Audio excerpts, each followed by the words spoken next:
Hello there, my sleepy nights. And tonight, we venture deep into the rugged and mystical lands of Skyrim, where ancient prophecies, fierce battles, and timeless legends reshape the fate of the realm.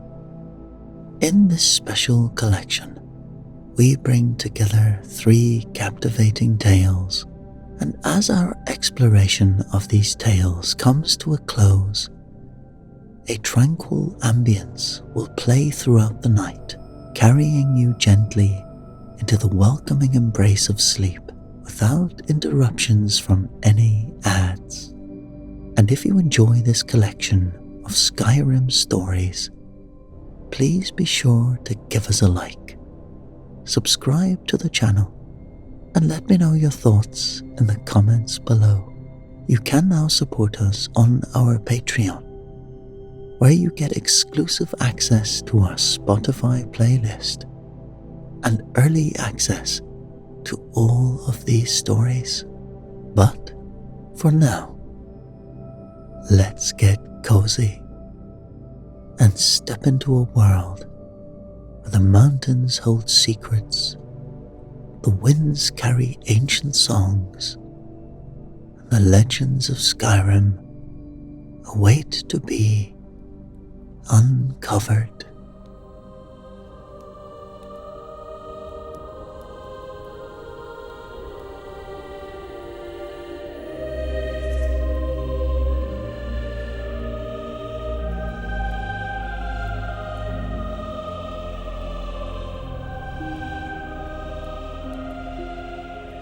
Greetings, traveler.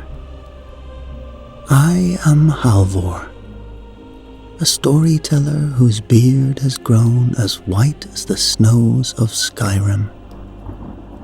As the winter wind howls outside, come closer to my hearth. Tonight, I'll weave the tale of Ilia and the harp of Vir-Thur, a story of ancient music, hidden truths, and an unlikely alliance that bridged 2 worlds. This saga delves deep into Skyrim's caverns, where the echoes of the Falmer's past still linger.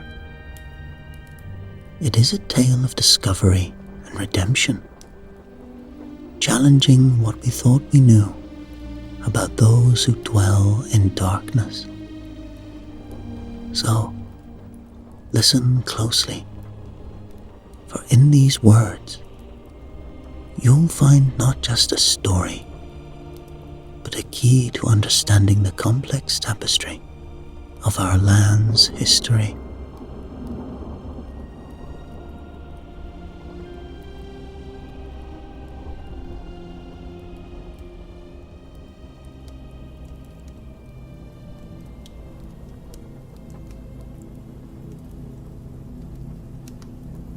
Dawnstar sits on the northern coast of Skyrim,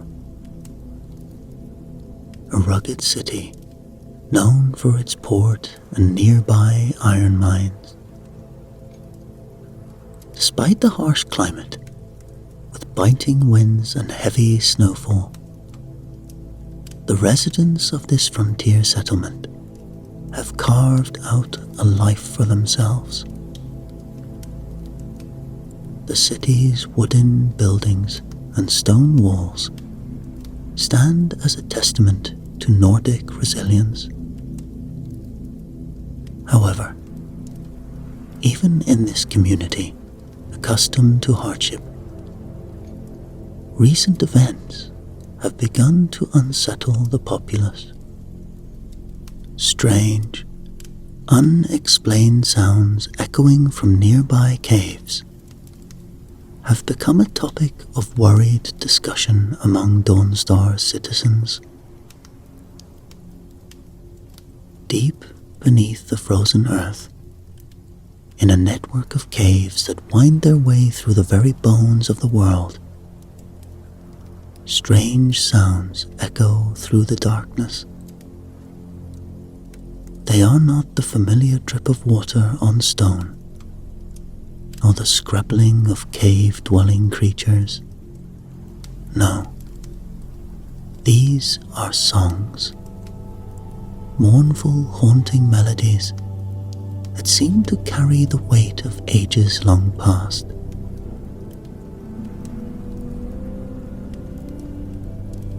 Olaf, a grizzled fisherman, with more salt in his beard than the sea itself, first heard these eerie notes while seeking shelter from a storm in a shallow cave near the shore. It was like nothing I ever heard before, he recounted, at the Wind Peak Inn. Weren't no words I could make out, but by the 9, I felt every note in my bones. Made me think of all the sorrows I've known, and then some.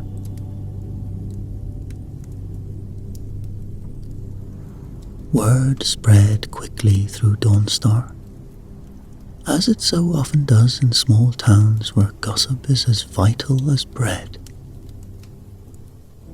Soon, others ventured into the caves, drawn by curiosity or the urge to prove their bravery.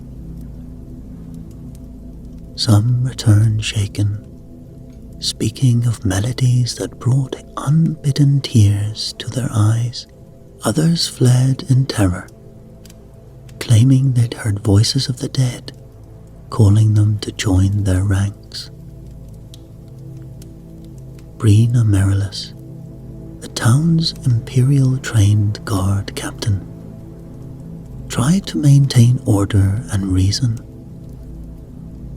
but even she couldn't entirely hide the doubt in their eyes, and her patrols gave the cave entrances a wide berth.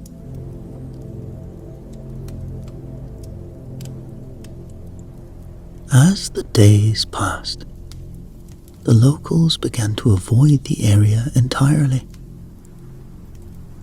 Fishermen chose to brave the treacherous ice floes rather than cast their nets near the shore where the songs could be heard. Hunters tracked their prey for miles rather than risk passing close to the caves. Children were warned with stern voices and worried glances to stay far away, lest they be lured in by the mysterious music.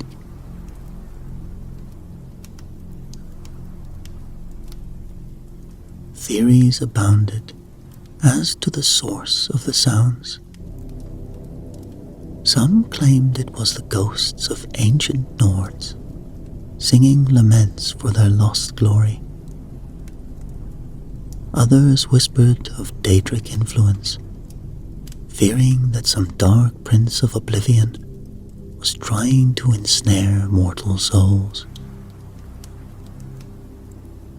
But the more practically minded suggested it may be some strange effect of the wind through the caverns, though they couldn't explain why it sounded so hauntingly like music. Yet, for all the fear and speculation, no one could deny the beauty woven into these sorrowful notes. On quiet nights, when the wind died down and the moons hung low in the sky, the faintest strains of the subterranean melody would drift into town. Those who heard it found themselves standing still, transfixed, as if the song spoke to something deep within their very being. Ulgarf, the old Nord who ran the mining operation, perhaps put it best as he sat by the fire one evening, his eyes like a distant memory.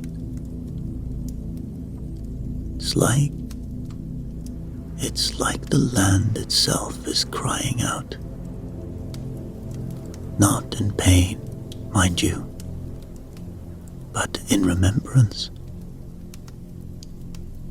As if all the joys and sorrows of ages past have been distilled into pure sound. Makes a man feel small, it does. Makes you wonder what secrets this old world of ours is keeping.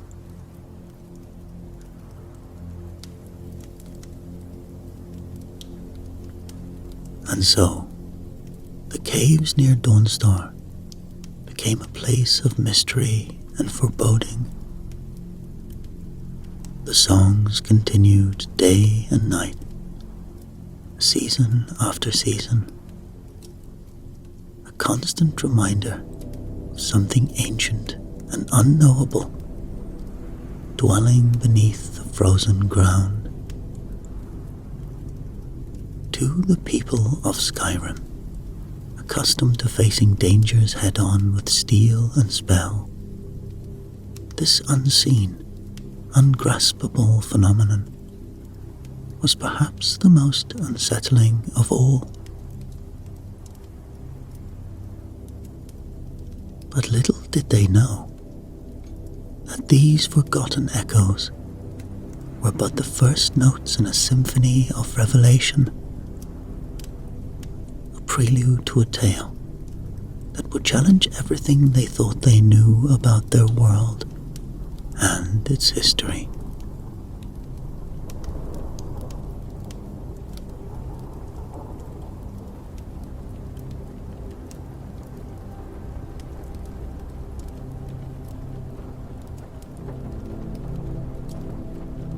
In the harsh, wintry landscape of Skyrim's northernmost reaches stood the town of Winterhold, a shadow of its former glory. Perched precariously on a cliff overlooking the Sea of Ghosts was the College of Winterhold, Skyrim's premier institution for the study of magic. This ancient stronghold of arcane learning towered over the modest settlement below. Its weathered stone walls, a testament to centuries of magical practice and scholarly pursuit. It was from this prestigious academy that Ilia now found herself exiled. As she trudged through the snow-covered streets of Winterhold, her pack heavy with books and research notes, the magnitude of her fall from grace weighed heavily upon her. Just days ago, she had been a respected researcher within the college's halls. Now, she was an outcast. Ilia's expertise lay in the study of the Dwemer, an ancient and advanced race of elves who had mysteriously vanished thousands of years ago.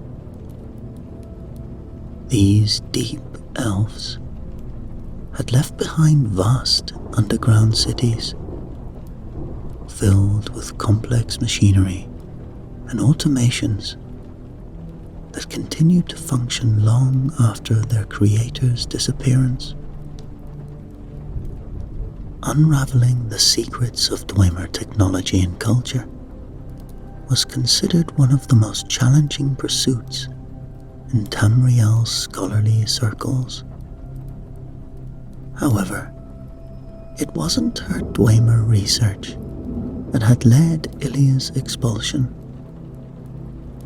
Rather, it was her controversial theories about another elven race, the Falmer, once known as the Snow Elves, the original elven inhabitants of Skyrim. The Falmer had a tragic history that fascinated and horrified scholars in equal measure. Centuries ago, conflict with the invading lords had driven the Snow Elves to seek refuge with their Dwemer cousins underground. But this sanctuary came at a terrible price. Through cruel alchemy and generations of subterranean living, the proud Snow Elves degenerated into the Falmer, blind, aggressive creatures that now dwelled in Skyrim's darkest depths. Most citizens of Skyrim knew the Falmer only as dangerous monsters to be feared and avoided at all costs.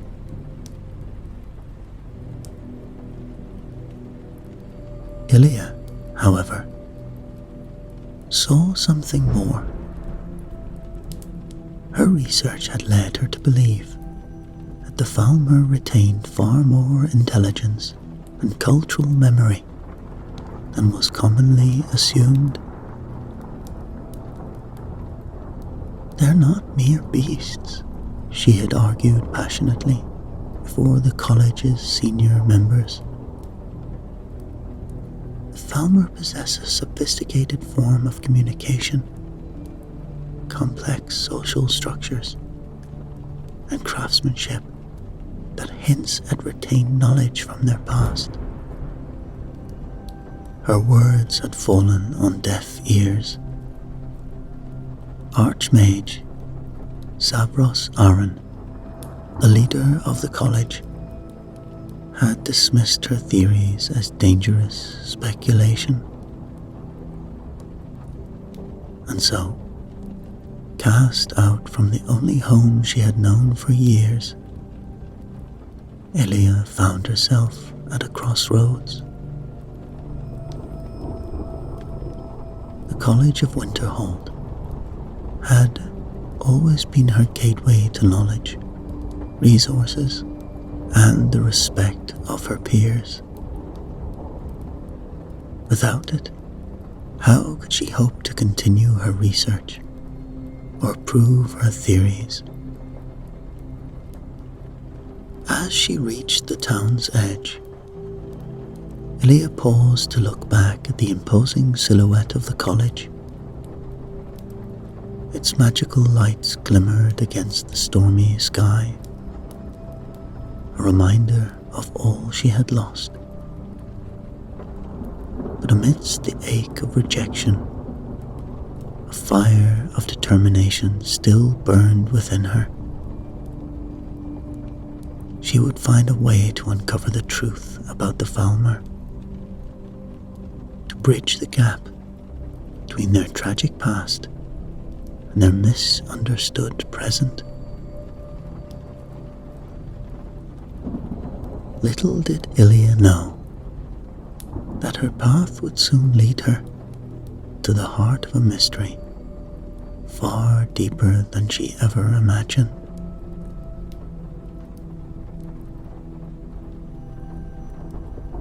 Ilia arrived in Dawnstar as winter's grip tightened on the already frigid town. The locals' whispers of eerie songs drifting from nearby caves piqued her interest immediately, while others saw a threat. She recognized an opportunity.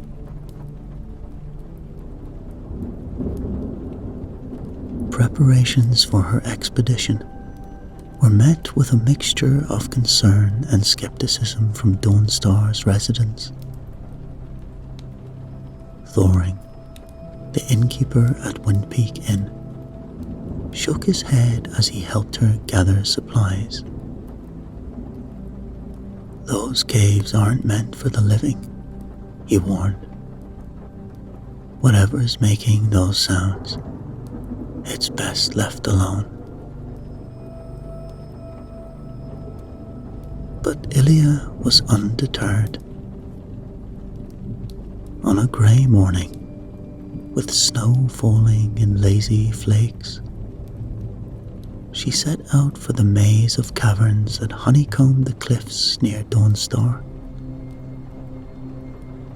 Her pack was heavy with equipment: ropes, torches, writing materials, and rations.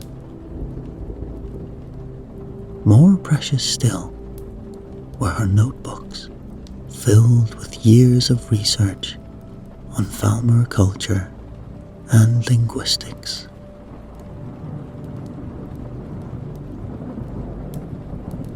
The cave entrance yawned before her, a dark maw in the white landscape. As Ilya lit her first torch, the flickering light revealed ice-slicked walls and the faint shimmer of frost crystals. The temperature dropped noticeably as she ventured deeper, her breath forming clouds in the stagnant air. For hours, Ilya carefully picked her way through twisting passages and steep descents.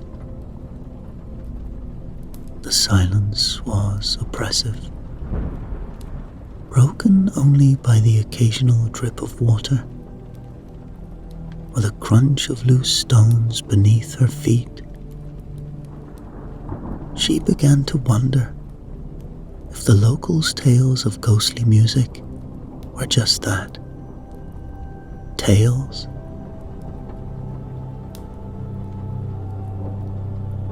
Then, faintly at first, she heard it. A sound so subtle, she almost mistook it for the wind. But as Ilya pressed on, the notes became clearer. It was unlike any music she had ever encountered. Haunting, complex, with harmonies that seemed to defy conventional scales.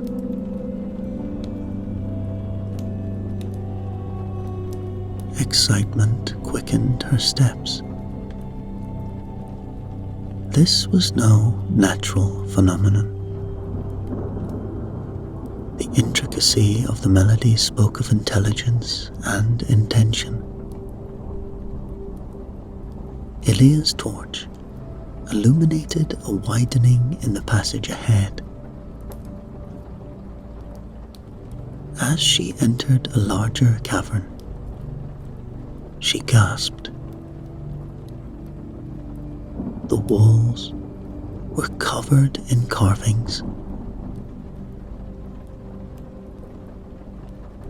Intricate patterns spiraled across the stone, interweaving in ways that reminded Ilya of musical notation, yet far more complex. Some symbols were clearly Falmer in origin, bearing similarities to artifacts she had studied. Others were utterly foreign, hinting at a depth of culture far beyond what most scholars attributed to the Falmer.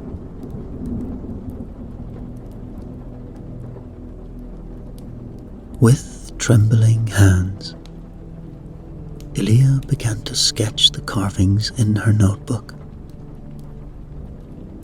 Hours passed unnoticed as she worked, pausing only to replace guttering torches, The music ebbed and flowed around her, sometimes fading entirely before swelling again from new directions.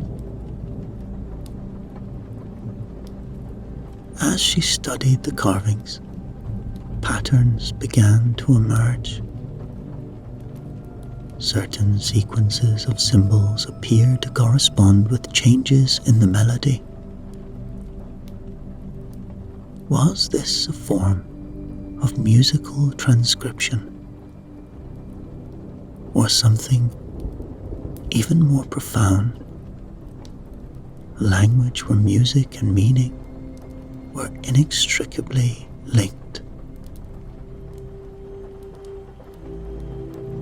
Ilia's mind raced with the implications. If the Falmer had developed such a sophisticated system of communication, it would shatter conventional understanding of their capabilities. This could be the best evidence she needed to vindicate her theories. But the carvings raised as many questions as they answered. Some sections seemed to predate known Falmer artifacts by centuries. Others incorporated elements that hinted at Dwemer influence. What was the true history of these underground passages?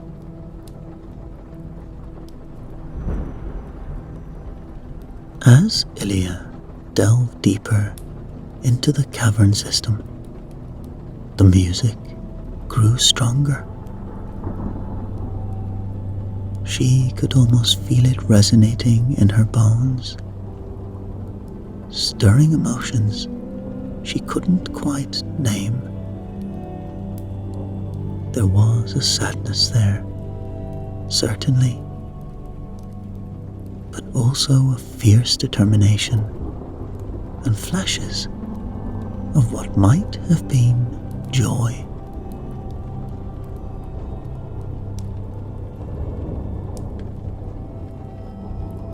Days blended together in the timeless dark.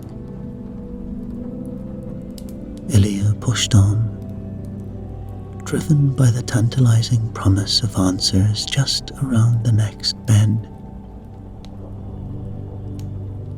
She was vaguely aware that she should turn back, that her supplies were running low. But the mystery of the carvings and the allure of the ever-present music urged her forward.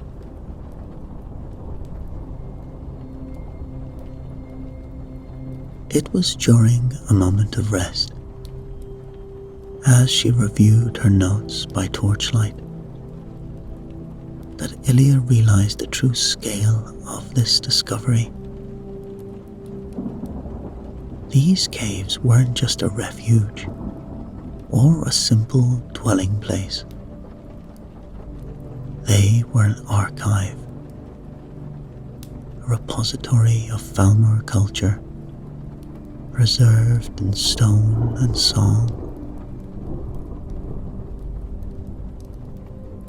As this revelation washed over her, the cavern trembled. Loose stones clattered to the floor. The music swelled to a crescendo, and for a moment, Ilia thought she heard words woven into the melody. An ancient voice calling out across the ages. Then, with a sound like the shattering of glass, a section of the cavern wall crumbled. As the dust settled, Ilia raised her torch. Beyond the newly formed opening, a passageway stretched into darkness, and from that darkness came the clearest, most haunting strain of music yet.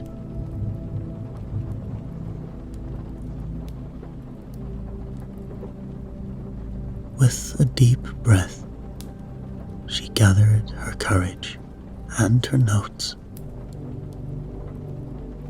and stepped into the darkness.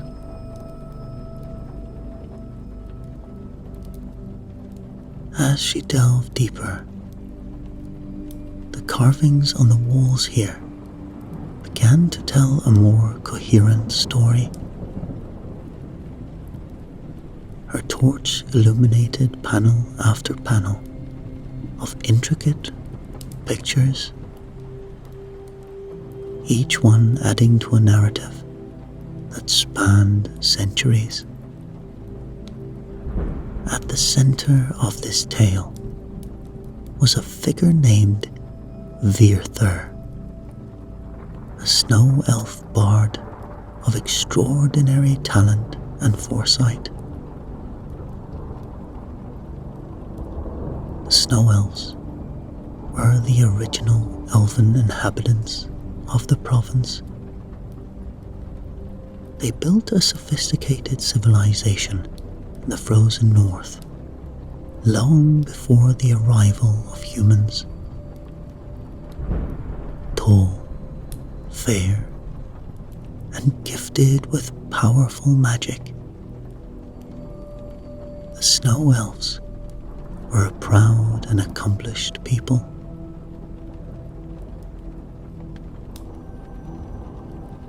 The carvings depicted Virthur as a respected member of the Snow Elf Society.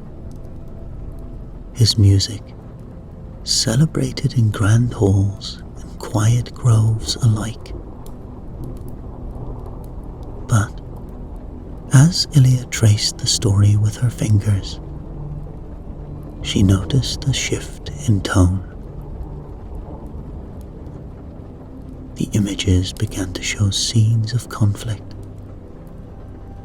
battles with the invading Nords that forced the snow elves from their homeland.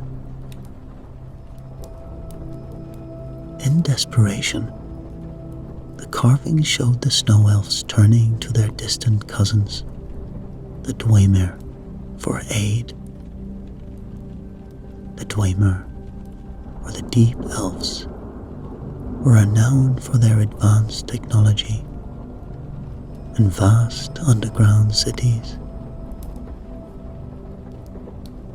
They offered sanctuary to the beleaguered snow elves, a gesture that seemed at first to be one of kindness.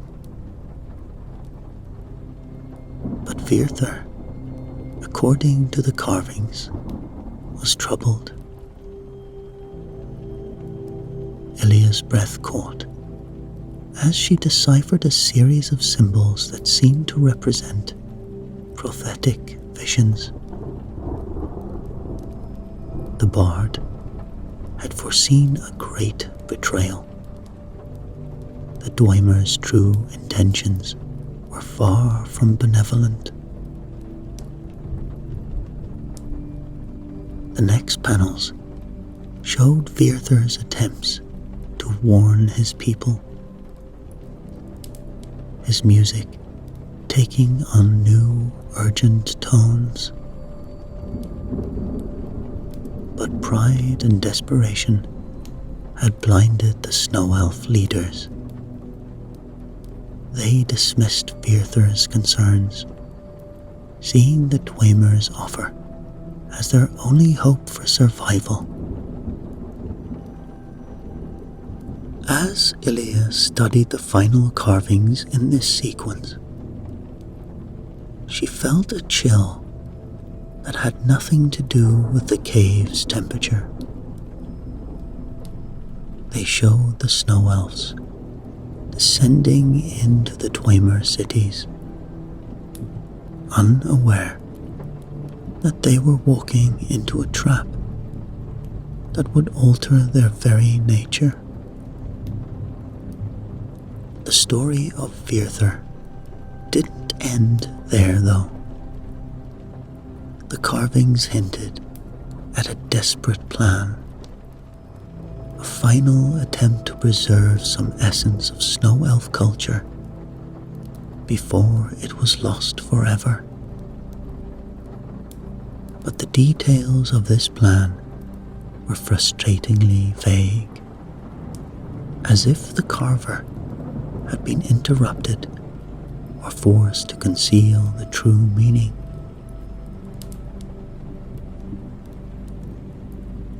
Ilia sat back, her mind reeling from the implications. This was more than just confirmation of her theories about Falmer intelligence. It was a window into a pivotal moment in Skyrim's history, one that shaped the fate of an entire race.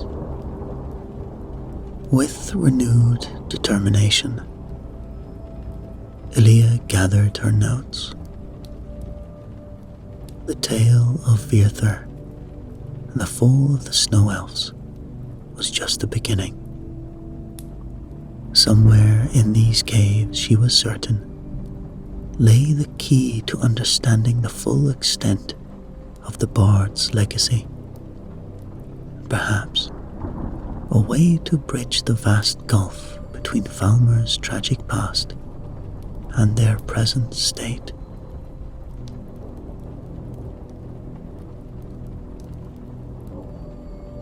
As Ilia delved deeper into the caverns, the carvings revealed Virthur's desperate plan to preserve snow elf culture.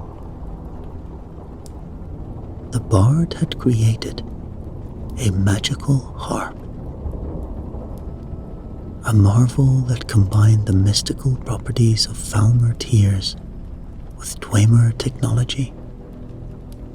And it is said that the instrument, when played, could restore some vision to the blinded Falmer for a short period and awaken memories of their noble past. However, the Dwemer soon learned of the harp's power. The carvings depicted their cruel ambition to seize the instrument and use it to manipulate Falmer memories, ensuring their complete subservience. This revelation shed new light on the historical betrayal of the Snow Elves, explaining how the Dwemer had maintained control over their guests as they transformed them into the creatures known as Falmer. Ilia's excitement grew as she realized the significance of her discovery. The haunting melodies echoing through the caves weren't random occurrences. They were distorted remnants of Virthur's musical clues, left behind to guide future generations to the harp.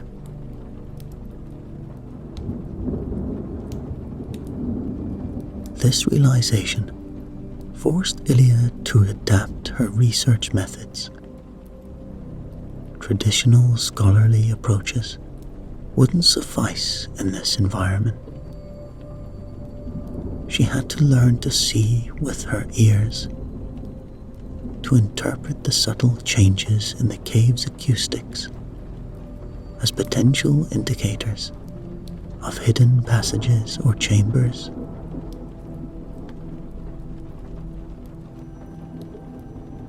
As she attuned herself to the cavern's sounds,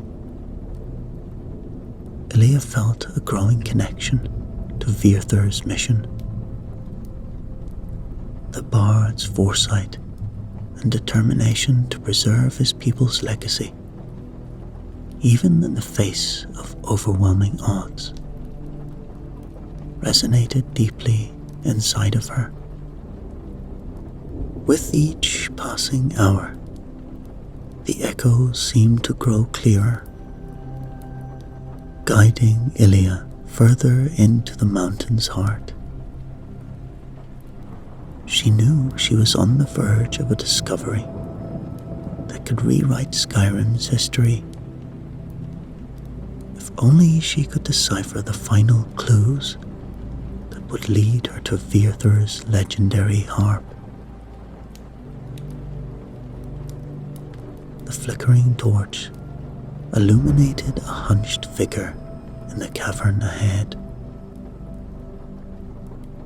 Ilia froze, her heart racing, as she realized she was face to face with a Falmer. But something was different. Its clouded eyes seemed to follow her movements. "Don't come any closer," the Falmer growled, brandishing a jagged blade. Ilia raised her hands slowly. "I'm not here to fight." The Falmer tilted its head, nostrils flaring. "You smell of the surface. Why are you here?" I'm looking for something," Ilia said cautiously. "An old artifact. A harp." The Falmer's grip on his weapon tightened. "Those songs, you've heard them too." Ilia nodded, then realizing her mistake, spoke. "Yes, they led me here." A moment of tense silence passed before the Falmer lowered his blade slightly. "I'm Saran," he said, his tone still wary. "Ilia," she replied. "I've never met a Falmer who could see," Saran finished bitterly. "It's why I'm alone. My people don't trust what's different."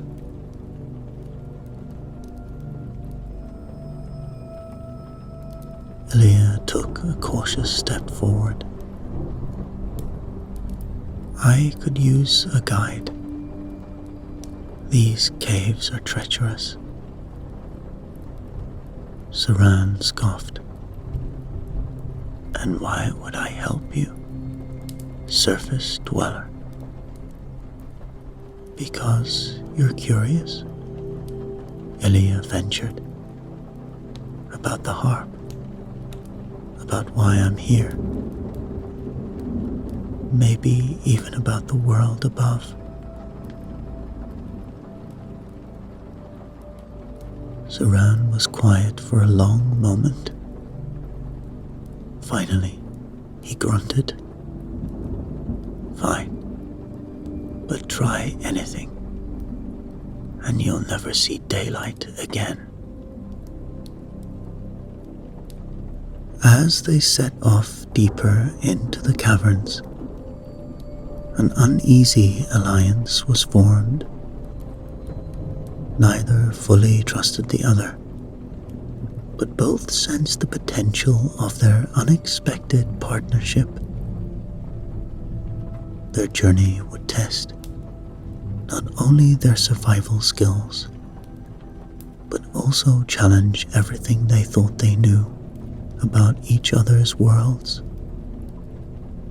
Ilia and Saran's journey deeper into the caverns tested their fragile alliance. The echoes of Virthur's music grew stronger, guiding them through treacherous passages and hidden chambers. The melody changes here, Saran muttered, his sensitive ears picking up subtle variations. It speaks of a path beneath rushing water. Ilia nodded, impressed by Saran's ability to interpret the sounds. Together, they discovered a narrow ledge behind a subterranean waterfall. Saran's sure-footed guidance and Ilia's analysis of the musical clues allowed them to progress where neither could have alone. Their teamwork faced its greatest challenge when they encountered a Falmer tribe. "We must pass through their territory," Saran said grimly. "It's the only way forward." Ilia hesitated, her mind racing. "Isn't there another route? We can't just fight them." Saran's expression was unreadable in the dim light. "This is their home. They won't show mercy to intruders." The weight of her research ethics pressed heavily on Ilia. These weren't just subjects in a study. They were living, breathing beings. Yet the pull of discovery urged her forward. In the end, they opted for stealth, using Saran's knowledge of Falmer behavior and Ilia's quick thinking to navigate the tribal lands undetected. The experience left Ilia shaken. As they pushed on, the cave structure began to change. Rough-hewn walls gave way to precisely cut stone corridors. Dwemer pipes and gears lined the walls, many still hissing with steam and turning with ominous purpose.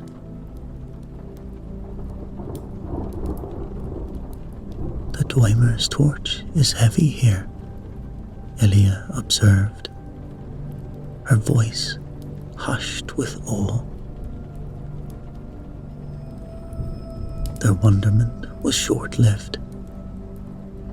As they entered a vast circular chamber, a grinding noise filled the air. From an alcove emerged a colossus of metal and steam. A Dwemer machine, its brass surface gleaming in the dim light.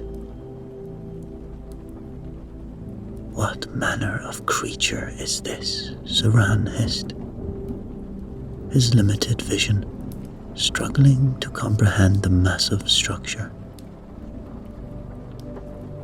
The machine's gears whirred as it assessed the intruders. "What manner of creature is this?" Saran hissed, his limited vision struggling to comprehend the massive construct. It was an automaton. Gears whirred as it assessed the intruders. With surprising speed for its size, it charged, forcing Ilia and Saran to dive for cover. What followed was a desperate battle of wit and agility against relentless mechanical power. Suran's Falmer honed reflexes and Ilia's knowledge of Dwemer weaknesses allowed them to gradually wear down the Guardian. As the automaton finally collapsed in a shower of sparks, they stood panting, battered but alive. Beyond the fallen Guardian, on a pedestal of intricately carved stone, sat their prize, Virthur's harp. Its elegant form seemed to shimmer with an inner light, Dwemer metal blending seamlessly with designs clearly of snow elf origin. With reverence, Ilia lifted the instrument. Her fingers trembled as she plucked a string, producing a clear, pure note that seemed to hang in the air. Suran tilted his head, listening intently. There's power in that sound. Play more.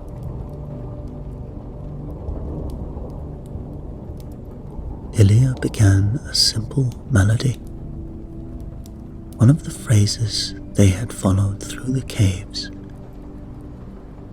As the music filled the chamber, a soft glow emanated from the harp. Suran's posture changed, his clouded eyes widening slightly. The shadows, they're shifting. I can almost... He trailed off, reaching out as if to grasp something just beyond his perception. Ilia watched closely, her excitement tempered by growing concern.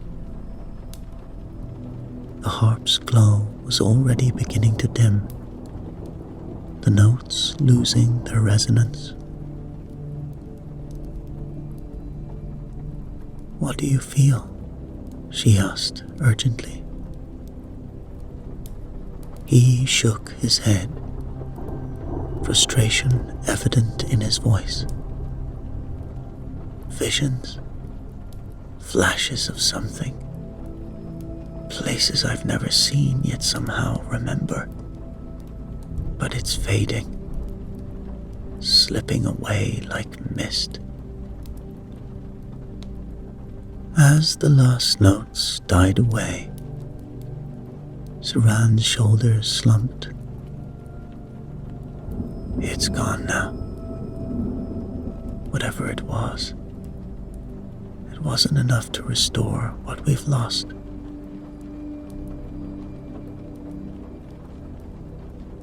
Ilia's heart sank as the implications became clear.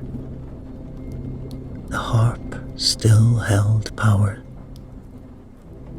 but centuries of dormancy had weakened its magic. It could stir echoes of memory and perception, but not fully restore what the Falmer had lost.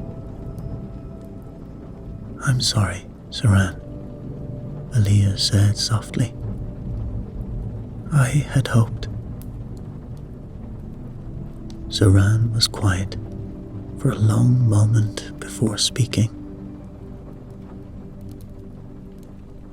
"It may not be what we sought, but it's more than what we had before. A glimpse of what once was. Perhaps that's all we need."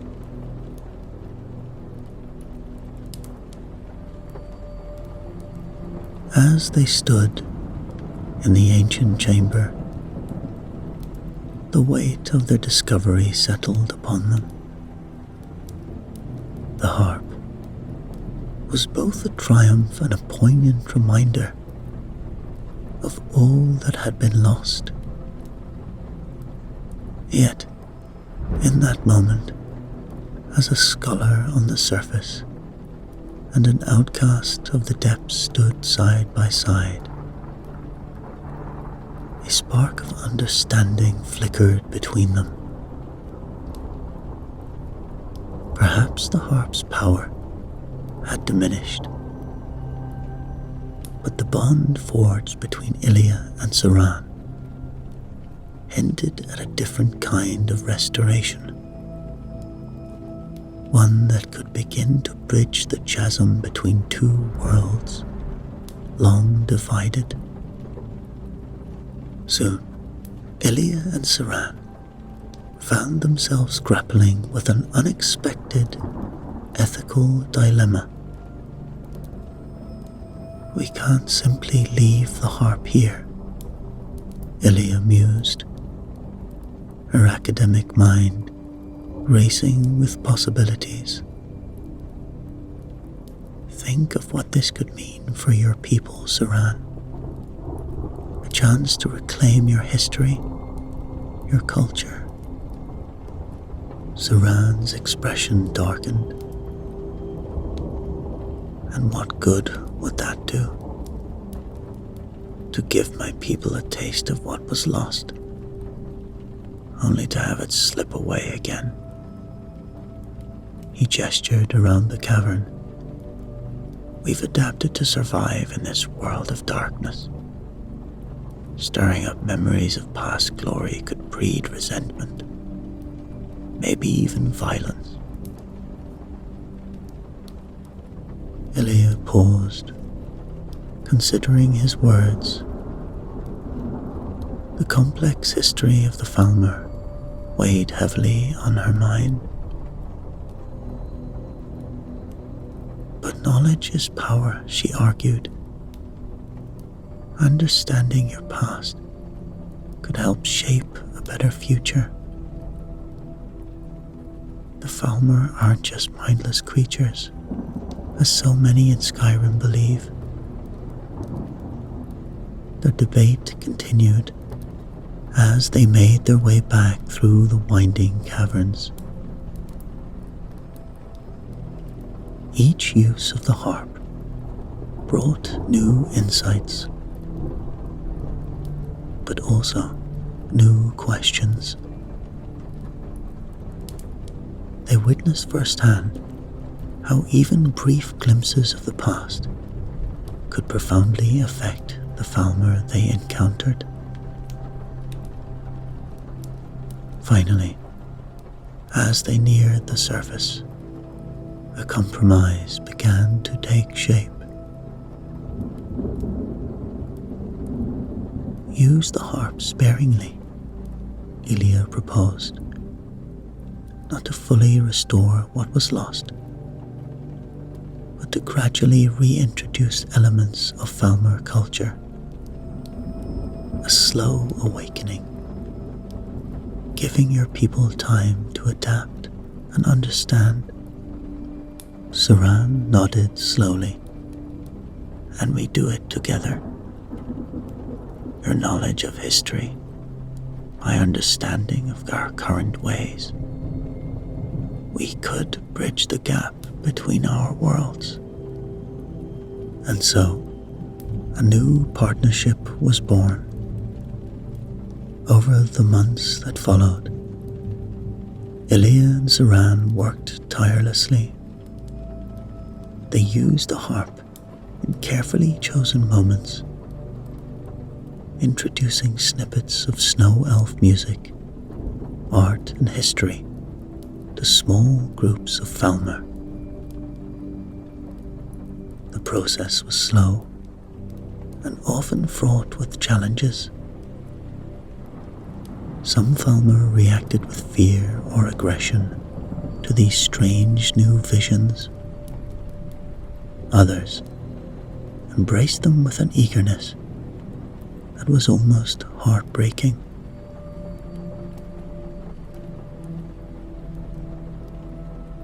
As word of their work spread, it sent ripples through Skyrim. Ilia's research, once dismissed as fringe theories, gained new respect in academic circles. Scholars from the College of Winterhold and beyond sought her out, eager to learn more about the new understanding of Falmer history and potential. This tale of the magical harp and the unlikely alliance between a human scholar and a Falmer outcast became the stuff of legend in Skyrim's taverns and great halls. It challenged long-held perception of the Falmer among the Nords, elves, and other races. Not everyone welcomed these changes, of course.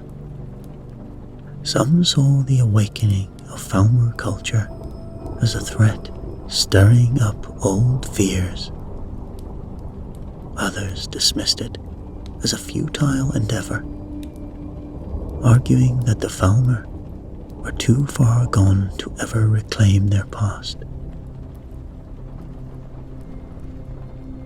But for Ilia and Saran, the path forward was clear.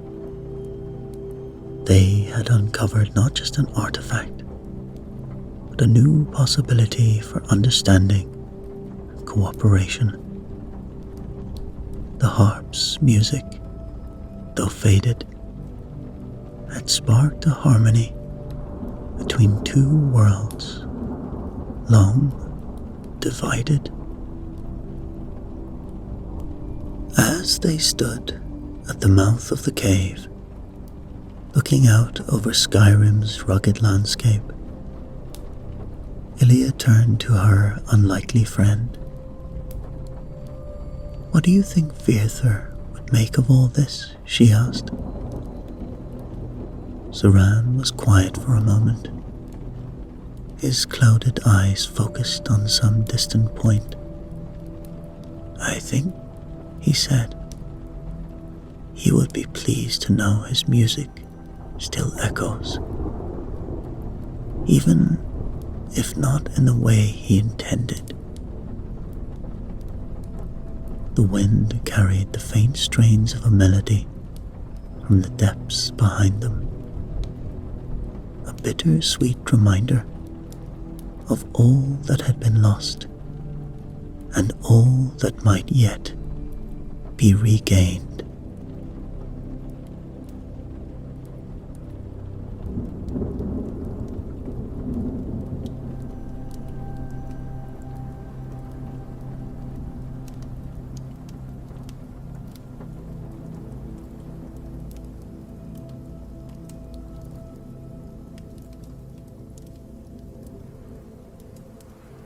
In the mist-laden annals of Tamriel's early Fourth Era, there existed a relic of profound and malevolent power, the Ebony Crown.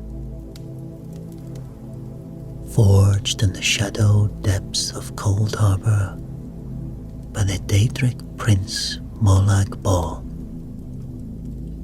the crown was a cursed artifact, a dark emblem of corruption and ambition. It was said that whoever donned the crown would be granted immense power, but at a terrible cost, for the crown twisted the mind and soul of its wearer,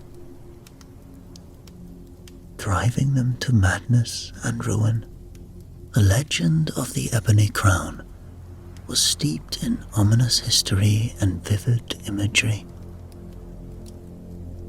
Tales of its creation recounted how molten ebony was drawn from the heart of Cold Harbor's infernal furnaces, cooled in the blood of innocents, and inscribed with runes of domination and despair.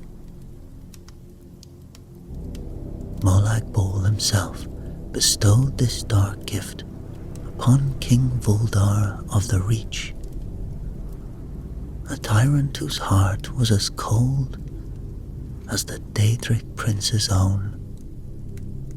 King Vuldar's reign, once marked by brutal conquest and unyielding power, soon became a nightmare of paranoia and tyranny.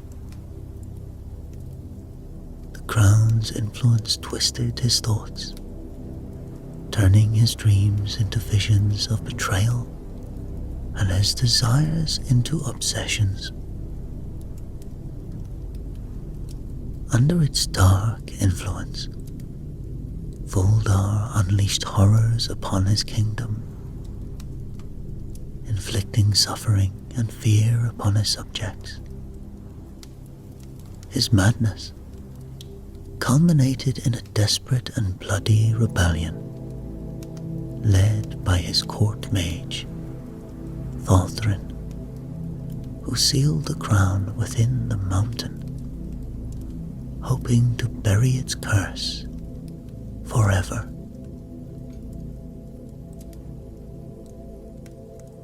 But legends never truly died. The story of the Ebony Crown persisted, whispered in the shadows of Skyrim's rugged terrain. It was a tale of power and peril, a cautionary legend reminding all who heard it of the dangers that lay in the pursuit of absolute dominion. The crown, they said, still waited, its dark power undiminished, ready to ensnare the next soul foolish enough to seek it out. Centuries passed, and the legend of the Ebony Crown became little more than a whispered tale. Yet, as is the way of such legends, it waited with patient malice for the day when it would be found again. In the rugged mountains of Skyrim, where the air was crisp and biting, and the land was both beautiful and harsh, there lived a young Nord miner named Eirik. He was a man of simple means, strong and determined. His hands etched from years of labor in the unforgiving earth. Eirik spent his days chipping away at rock faces, seeking the precious veins of iron ore that promised a modest prosperity.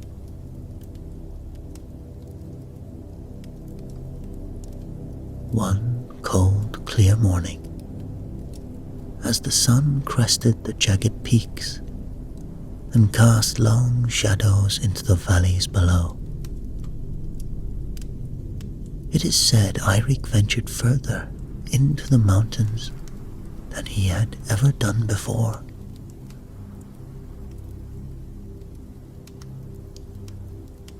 The frost-laden ground crunched beneath his boots, and his breath formed fleeting clouds in the frigid air.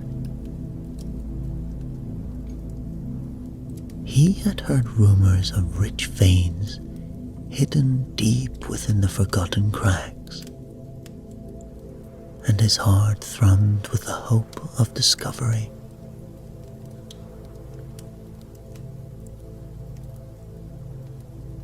Hours passed as he navigated the treacherous terrain, his pickaxe slung over his shoulder. The silence of the wilderness was broken only by the distant calls of hawks and the occasional rustle of unseen creatures. just as fatigue began to weigh heavily on his limbs, Eirik's keen eyes caught sight of something unusual. A narrow fissure in the rock face, half concealed by a curtain of ivy. Curiosity sparked. He approached the opening and peered inside. The darkness within seemed to beckon him, and with a deep breath, Eirik squeezed through the gap.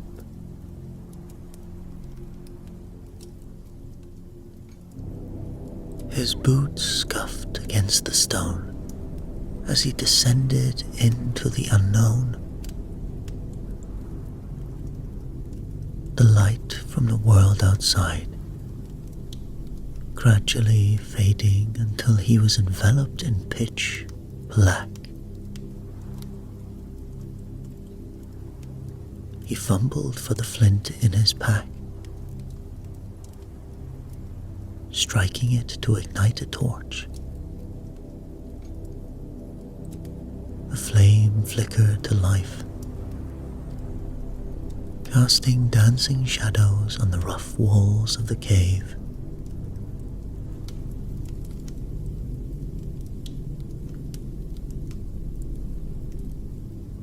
Eirik's breath caught in his throat as he ventured deeper. The air grew colder, and an eerie stillness hung heavy in the space.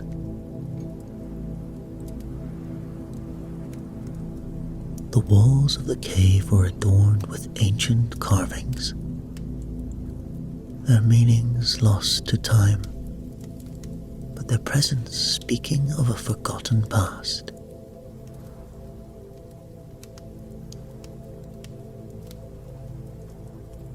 As he turned a corner, the narrow passageway opened into a vast chamber. The sight that met his eyes made him freeze in awe. The cavern was immense,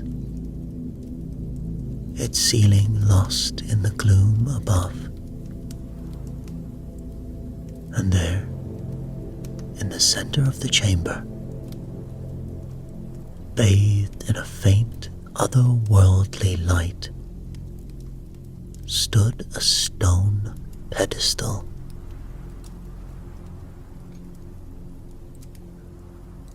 Eirik's pulse quickened as he approached, his torch held high to pierce the shadows.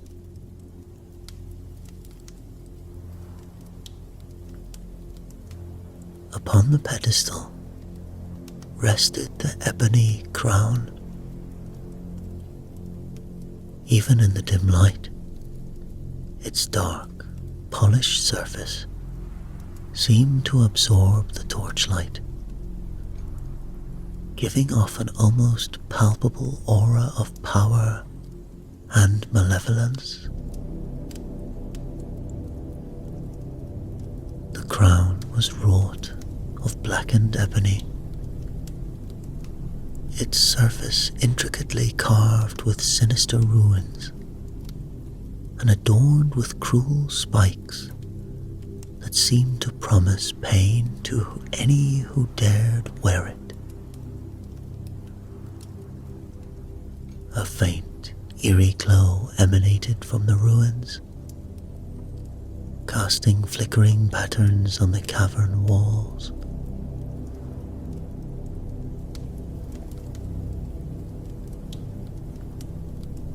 Eirik's awe was tinged with trepidation as he stared at the relic. The air around it seemed to hum with energy, a whisper of the ancient and the forbidden. His mind raced, recalling the old tales told by the village elders. Stories of a crown that brought both immense power and inevitable ruin. Yet, as he stood there, the allure of the crown grew stronger, tugging at something deep within him.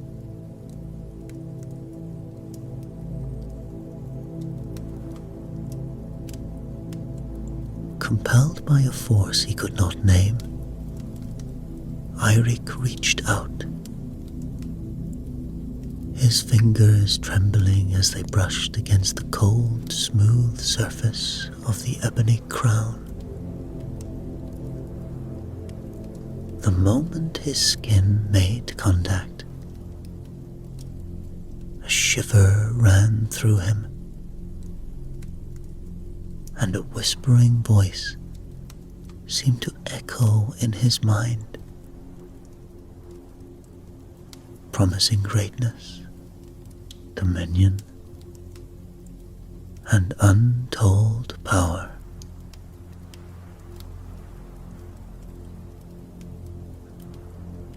With a deep breath, Eirik lifted the crown from its pedestal. The faint light around it flared briefly. As he held the crown in his hands, a sense of destiny filled within him.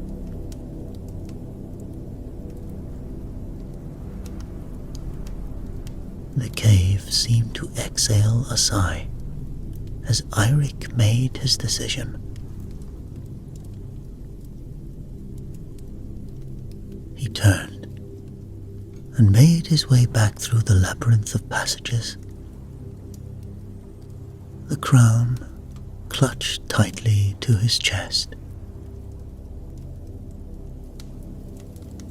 The legend of the ebony crown had been reignited, and its influence was about to be unleashed upon the world once more.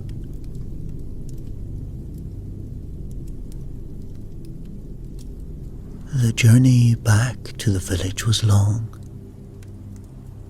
but Eirik felt as though he moved with a new purpose.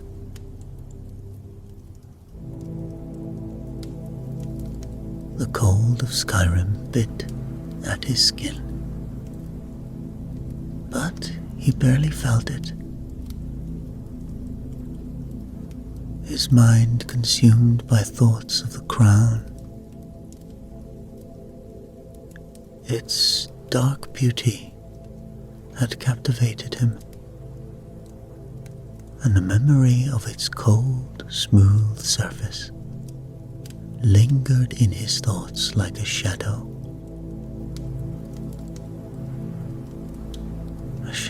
he could not shake.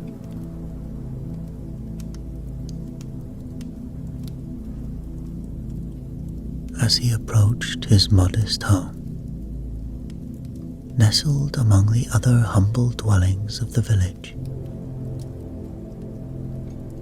Eirik felt a compulsion, a gnawing need to place the crown upon his head.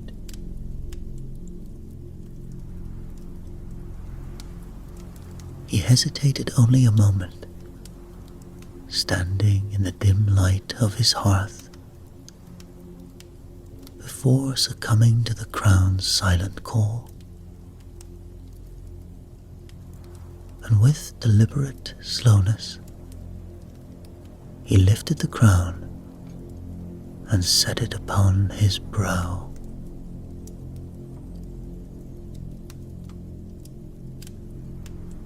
The moment the ebony crown touched his head,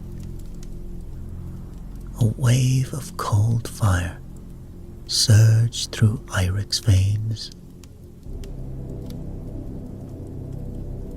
His vision blurred, and for an instant, the world around him seemed to twist and distort.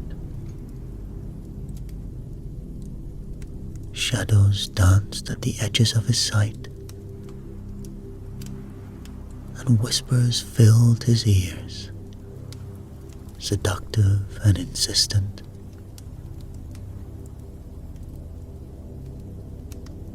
It is said that he saw visions of himself as a great leader, a conqueror, wielding power beyond his wildest dreams.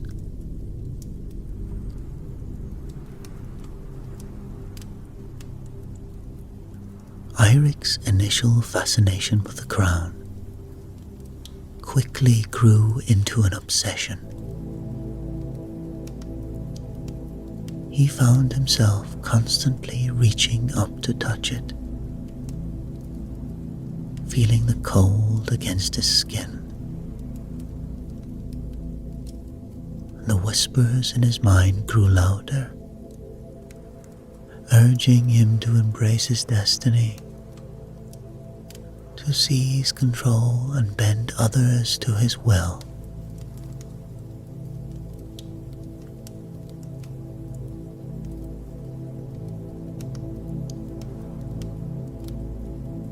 It wasn't long before Eirik's behavior began to change. The villagers, who had always known him as a hard-working and honest man, started to notice a shift in his demeanor.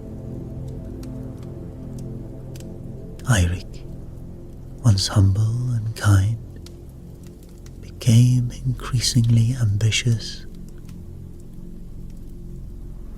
His eyes, once clear and blue like the sky, now held a hard, almost predatory gleam.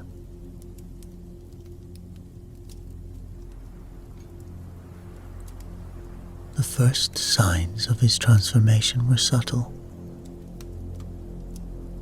He started speaking with a newfound confidence, his voice carrying a weight that demanded attention. He began to assert his opinions more forcefully, dismissing the concerns of others with a wave of his hand. Those who questioned him found themselves on the receiving end of his sharp tongue, and the friendly banter that had once filled the village square grew tense and uneasy in his presence.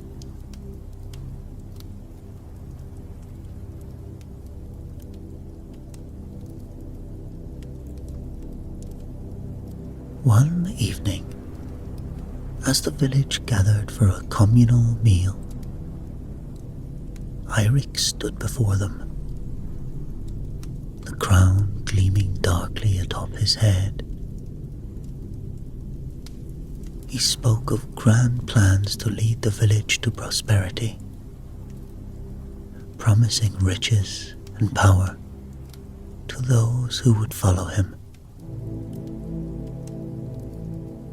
It is said that his words were persuasive and laced with charisma that was hard to resist.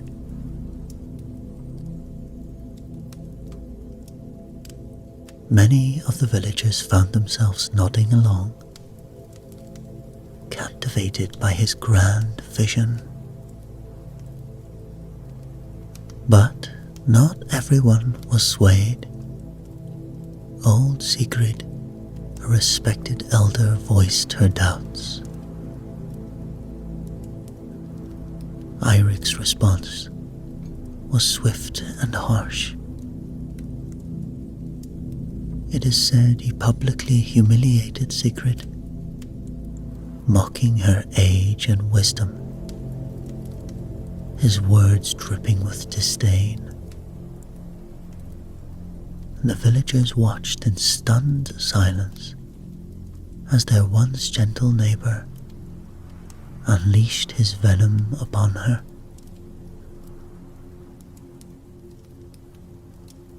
As the days passed, Eirik's transformation became more pronounced. He began to demand more from the villagers, forcing them to work harder and longer hours. Those who resisted or questioned his orders found themselves ostracized or worse, disappearing without a trace. Rumors of dark deeds and sinister plots began to circulate, but fear kept most mouths shut.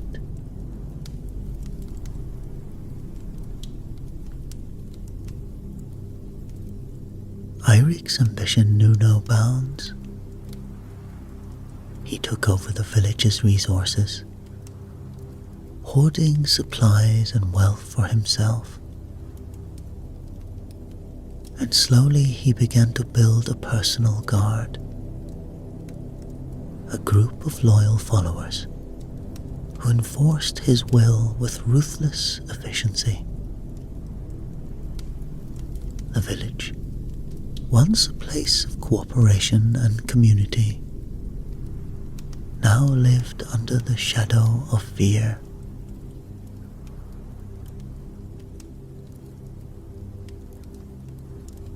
The crown's influence twisted Eirik's mind further. He saw threats and conspiracies everywhere, suspecting even his closest allies of plotting against him.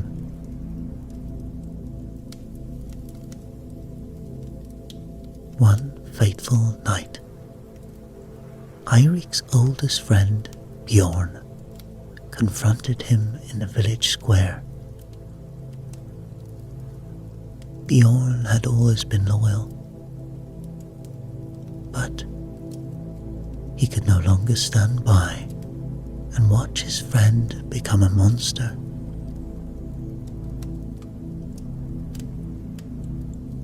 "Eirik," he said, his voice filled with sorrow and anger,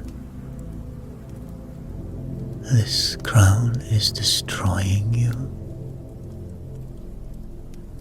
You're not the man I once knew."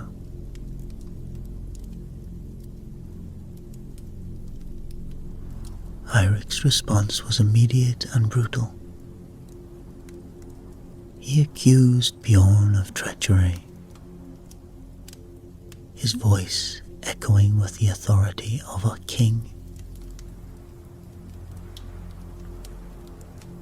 "You dare question me," he thundered. "I am your leader, your savior. Without me, you are nothing."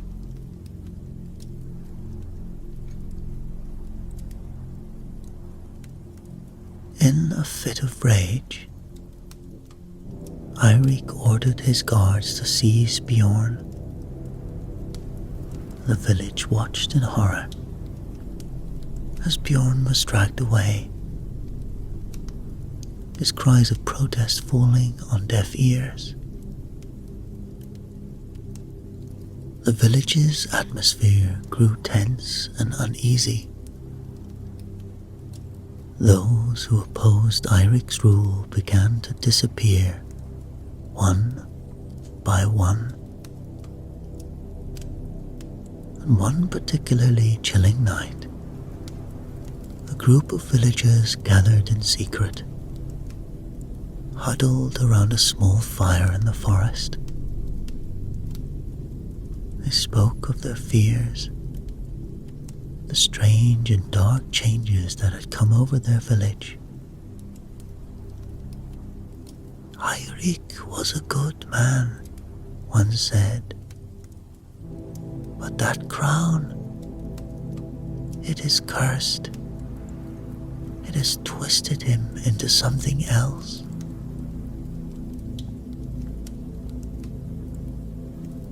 Amidst the growing turmoil, one person remained steadfast and clear-eyed. Freya, the village healer. Now, Freya had known Eirik since childhood. They had grown up together, shared dreams and secrets under the vast Skyrim sky. She knew the kind, determined boy who had always been ready to help others, who had dreamed of finding riches not for himself, but for the village.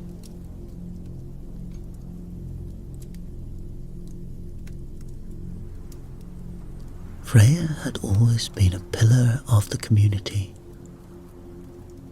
Her knowledge of herbs and remedies passed down through generations. She was respected and trusted, a source of comfort and wisdom. But as Eirik's behavior grew more erratic and cruel, Freya's concern deepened. Determined to understand what was happening, Freya began to research the legend of the Ebony Crown.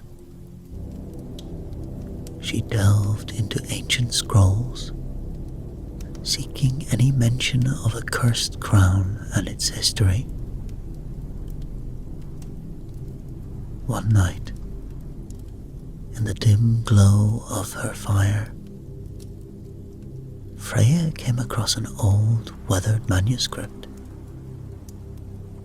It spoke of the crown's creation by Molag Bal, its dark power, and the madness it had inflicted upon King Vuldar.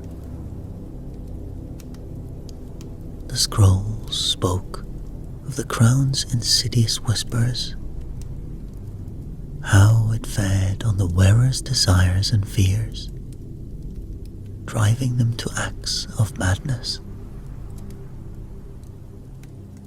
She realized that this crown was not just a relic.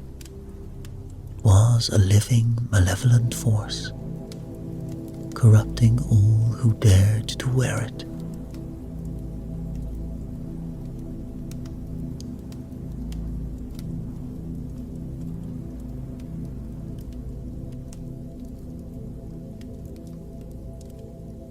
Armed with this knowledge, Freya knew she had to act. She decided to confront Eirik, to try and break the crown's hold. But she also knew that she would need help, wisdom beyond her own, to save her friend and her home.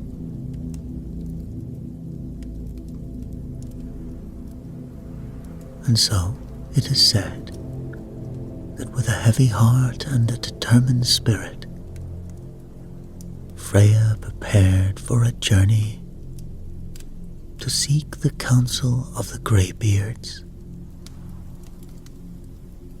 She knew the path would be perilous,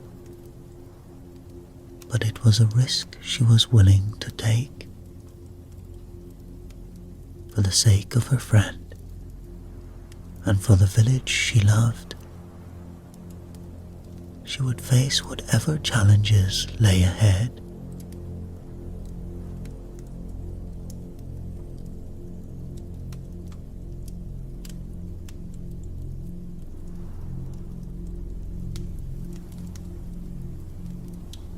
Her journey began at dawn, the first light of the sun casting long shadows over the village she left behind.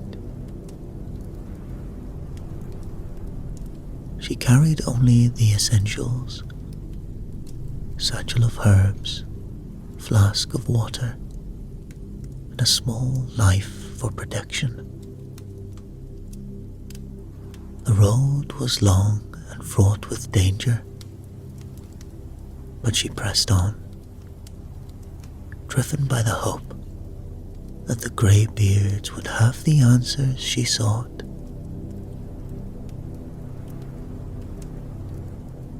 days turned into weeks as she traversed the harsh landscape of Skyrim. She climbed steep, rocky trails, her legs burning with the effort. She crossed icy rivers, the frigid water numbing her feet. At night, she sought shelter where she could find it, huddling close to her small campfire for warmth. The howling winds and the cries of distant wolves were her constant companions.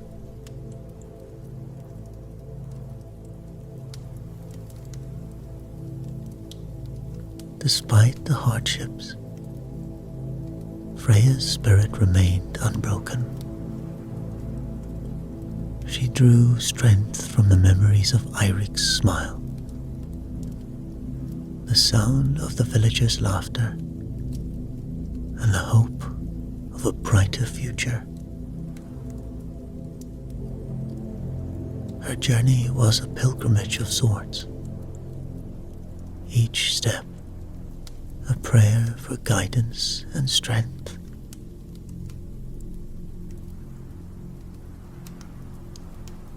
At last, she reached the foot of High Hrothgar. The ancient steps leading up the mountain seemed endless,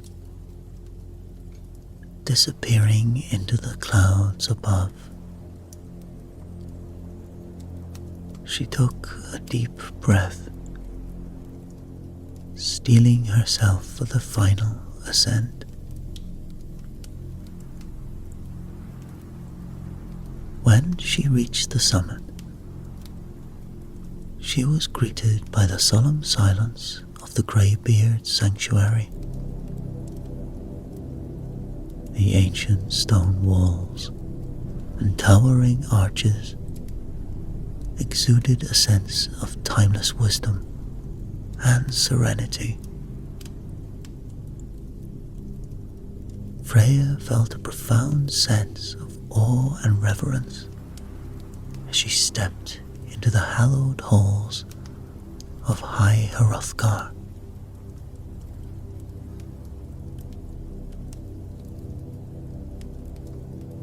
The Greybeards, ancient and wise, awaited her arrival.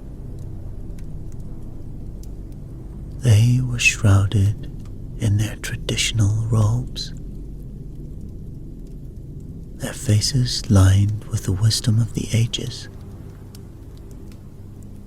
They listened intently as Freya recounted the tale of the ebony crown and the plight of her village.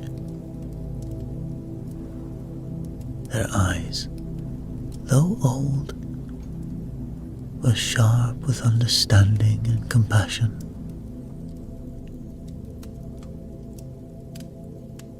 As she finished her tale, the eldest of the Greybeards spoke. His voice was deep and resonant. The ebony crown is indeed a relic of great power and great evil. Its curse is not easily broken, but there is a way, though it is fraught with danger and difficulty. Freya's heart quickened. Please, tell me what I must do, she urged. The elder nodded gravely. To break the curse, you must perform a ritual. This ritual requires 3 crucial items. The first is the blood of a vampire. a servant of Molag Bal. The vampire's blood carries the same dark essence that forged the crown. Freya's eyes widened. A vampire? But where can I find such a creature?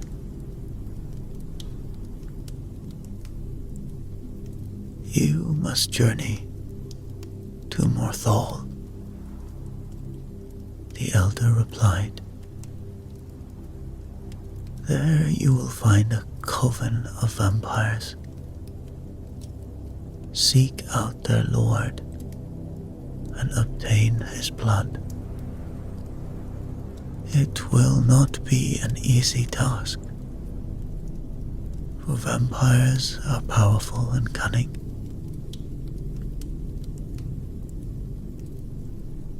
Freya nodded, determined. And the second item? A fragment of the crown's original pedestal. He continued. This pedestal once held the ebony crown, and a piece of it is needed to ground the ritual in its origins. You must return to the cave where Eirik found this crown. The pedestal remains there, its dark power undiminished. I will go there, she said firmly. And the third item. The elder's expression grew even more serious. The third item is an ancient scroll kept in the ruins of Labyrinthian. The scroll contains the incantations necessary to perform the ritual. Labyrinthian is a place of ancient magic and deadly traps. You'll need all your wits and courage to navigate its depths and retrieve the scroll.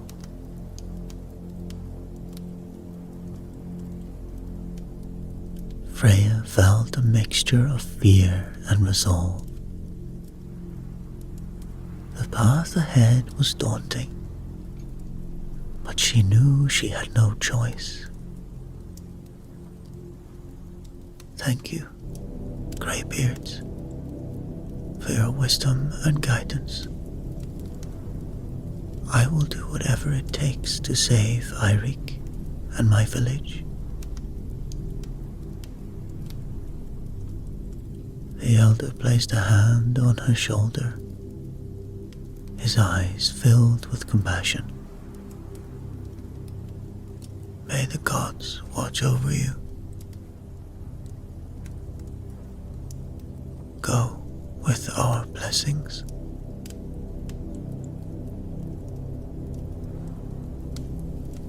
Freya left, ready to face the trials ahead. She would gather the items needed for the ritual and break the curse of the ebony crown, no matter what the cost may be.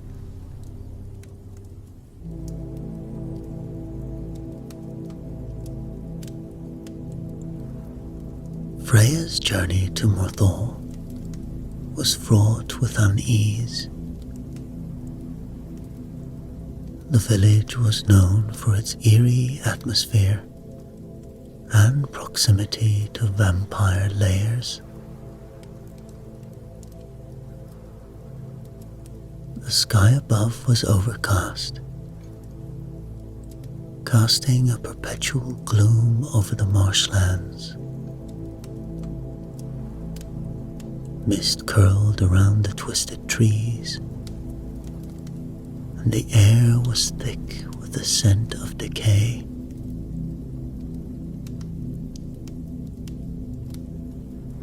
Freya's heart pounded as she approached the lair. Foreboding cave, hidden in the shadows of the ancient trees.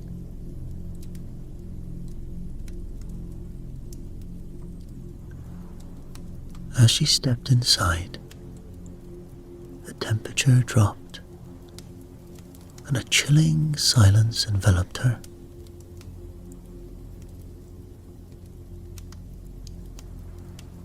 The only sound was the faint drip of water echoing through the dark, winding passages.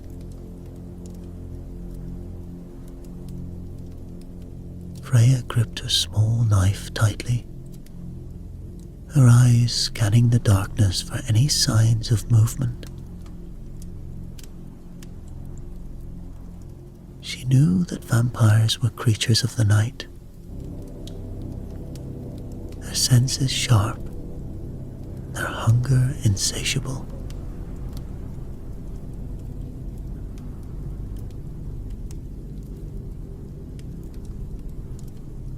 Deeper into the lair, she encountered the first of the vampire thralls. Humans turned into mindless servants by their vampire masters. Their eyes were hollow, their movements jerky and unnatural.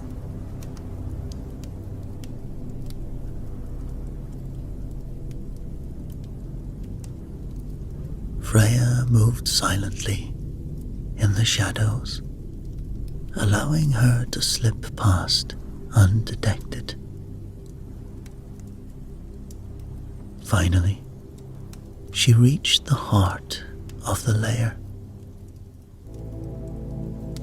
There, on a throne carved from the bones of his victims, sat the vampire lord. His eyes glowed with a predatory hunger, and his fangs gleamed in the dim light.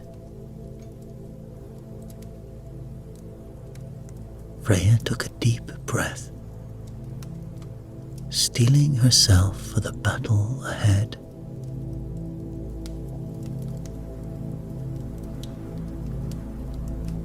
The vampire lord rose, his movements fluid and graceful, a stark contrast to his thralls. "Who dares enter my domain?" he hissed.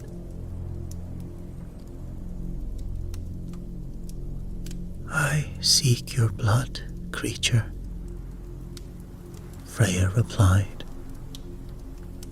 her voice steady despite the fear gnawing at her insides.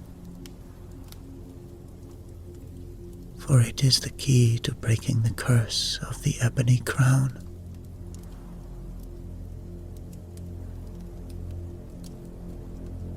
The vampire lord laughed,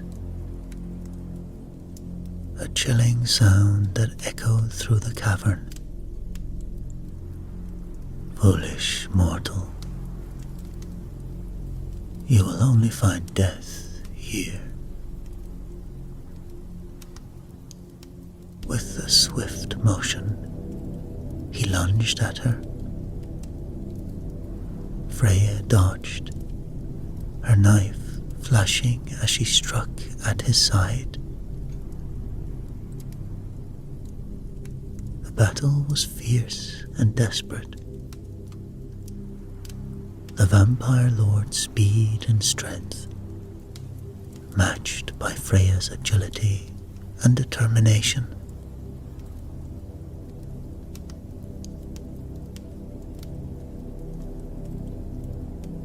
She remembered the herbs she carried, and quickly she concocted a mixture that would weaken him. As he advanced again, she threw the potion at him, the liquid hissing as it made contact with his skin. The vampire lord roared, his movements becoming sluggish. Seizing the opportunity, Freya struck him with her knife.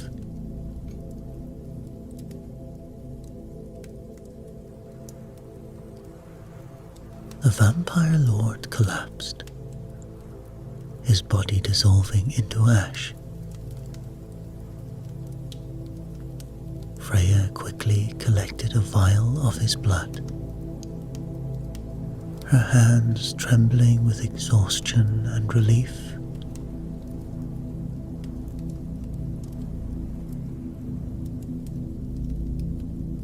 She had emerged victorious,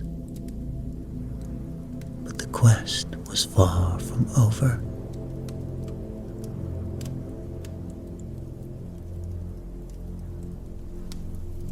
Freya's next destination was the cave where Eirik had found the ebony crown. The journey back was filled with an ominous sense of déjà vu. The memory of Eirik's descent into madness, fresh in her mind. The cave loomed before her, its entrance a dark maw that seemed to swallow the light.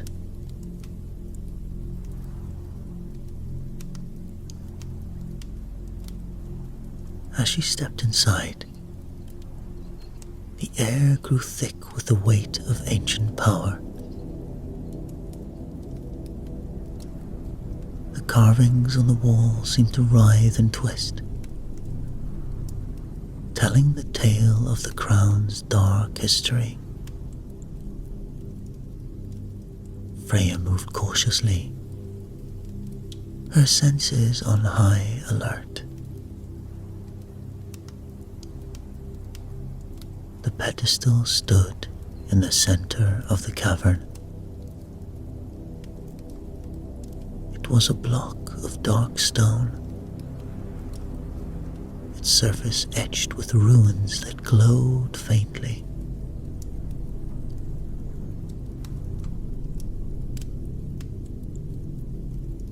Freya approached it slowly, feeling the oppressive energy pressing down upon her. With a deep breath, she struck the pedestal with her knife, chipping away a fragment. The moment the stone broke, the air seemed to shift. The cave groaned as if in pain. Shadows swirled around her, and for a moment, she thought she saw the ghostly figure of King Vuldar, his eyes filled with madness.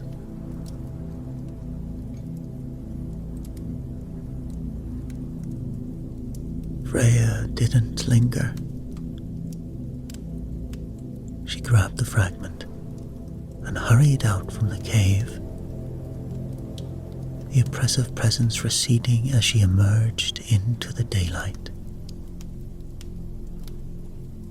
The piece of the pedestal felt cold in her hand, a reminder of the dark power it represented.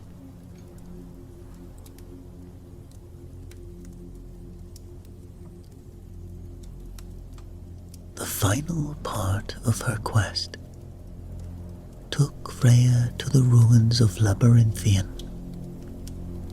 place of ancient magic. The icy wind howled through the crumbling corridors, carrying with it whispers of long-dead mages. The ruins were a maze of twisting passages and hidden traps, designed to confound and deter any who dared to enter.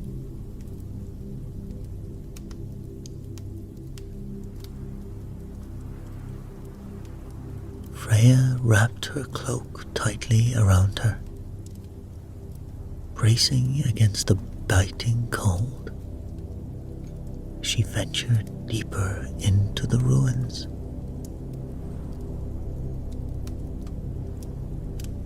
As she navigated, she encountered numerous puzzles and traps. Ancient mechanisms clicked and whirred. Stone doors slid and opened shut, and hidden blades flashed in the dim light.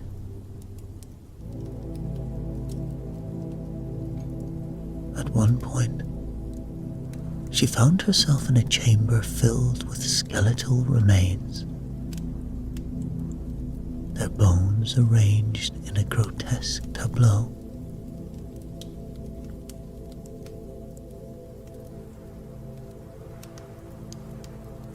Finally, she reached the heart of Labyrinthian,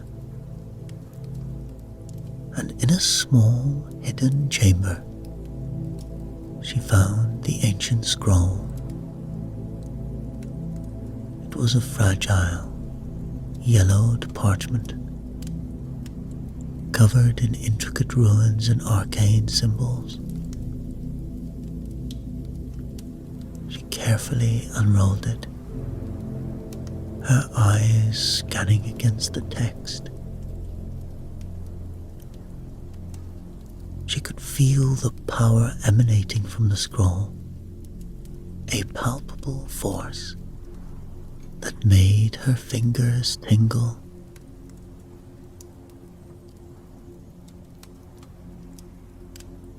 With the scroll in hand, Freya retraced her steps,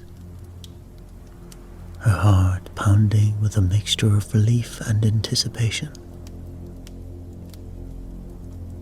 She had faced the darkest corners of Skyrim, defeated a vampire lord, and navigated the treacherous labyrinth. Now, she had everything she needed to break the curse of the Ebony Crown.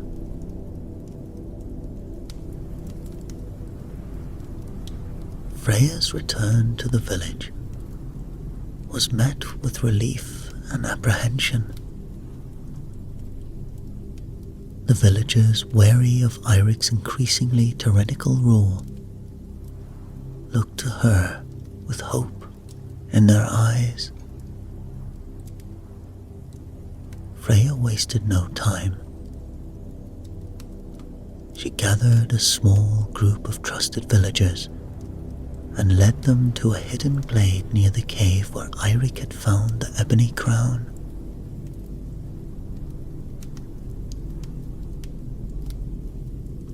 The glade was a serene and secluded spot,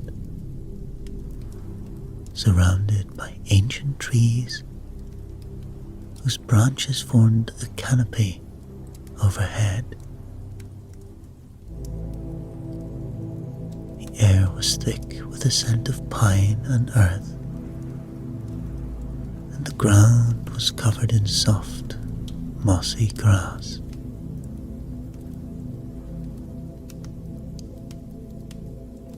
Freya chose this place for its tranquility and its proximity to the cave's dark power, believing it would be the perfect setting for the ritual.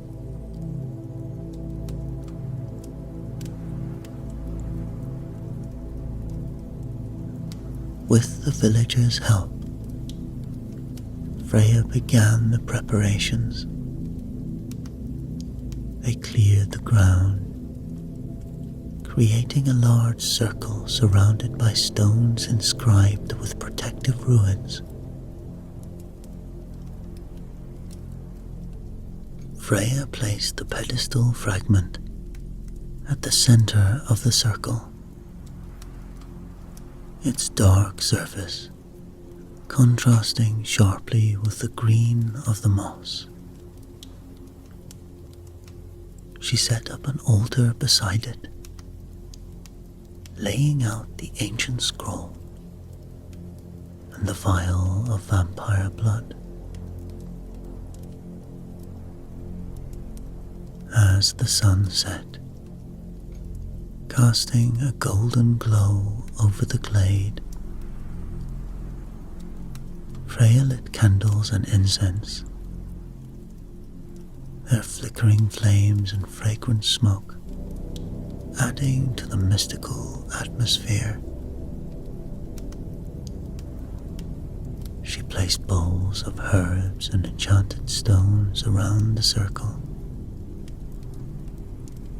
each one carefully chosen for its symbolic significance.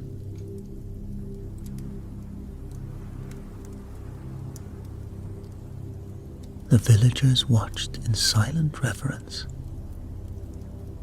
their faith in Freya unwavering.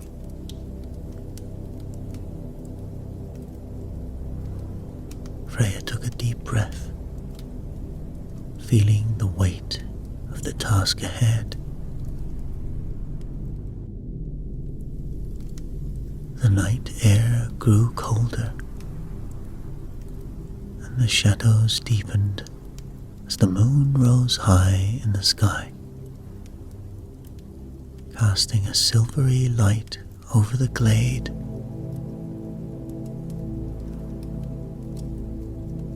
With the preparations complete,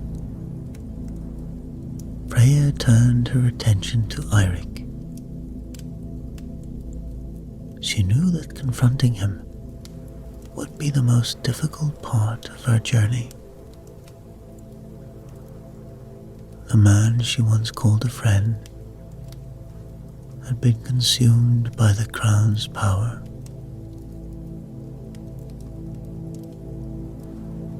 But she held on to the hope that she could still reach him, that the Eirik she knew was still there, buried beneath the darkness.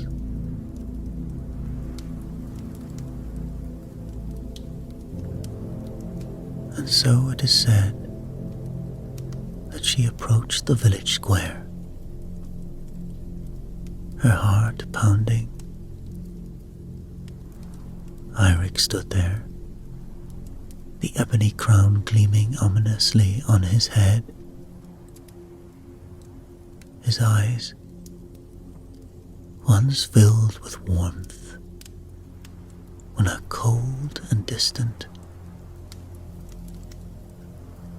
He looked at her with a mixture of disdain and suspicion. His hand resting on the hilt of his sword. "Eirik," she called out, "you must remove the crown. It is destroying you and destroying this village."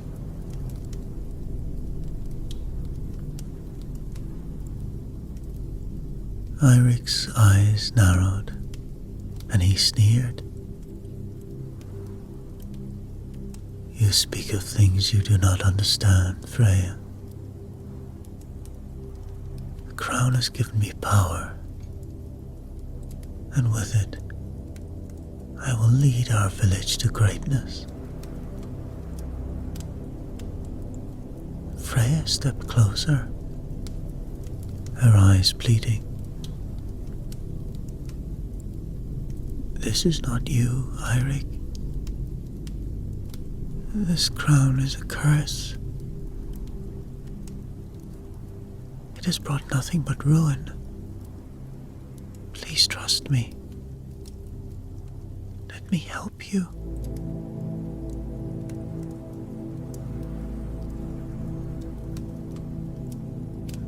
And for a moment, Eirik's expression softened, and Freya saw a flicker of the man she once knew. But the crown's influence was strong,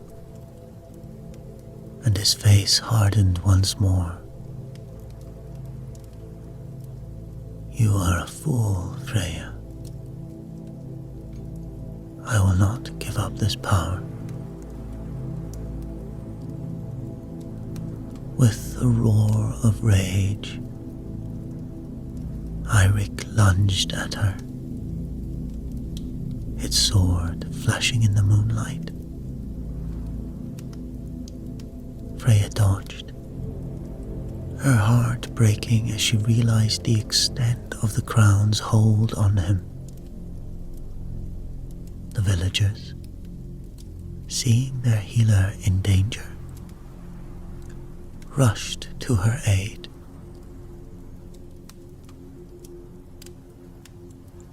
A fierce struggle ensued, Eirik's strength fueled by the crown's dark power.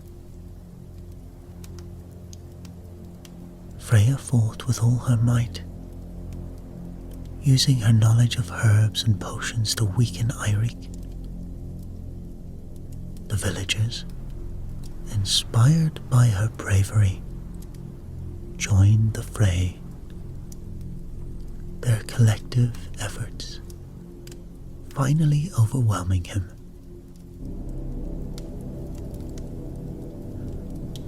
They managed to restrain him, binding his hands and forcing him to his knees.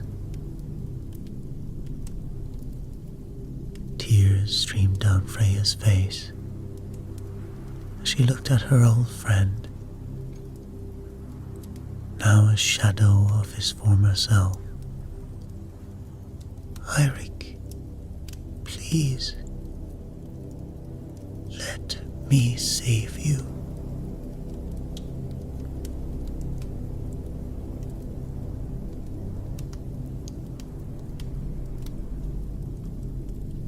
With Eirik restrained, Freya and the villagers carried him to the hidden glade. They placed him in the center of the ritual circle, his eyes wild with fury and fear. Freya stood before him, the ancient scroll in one hand, and the vial of vampire blood in the other.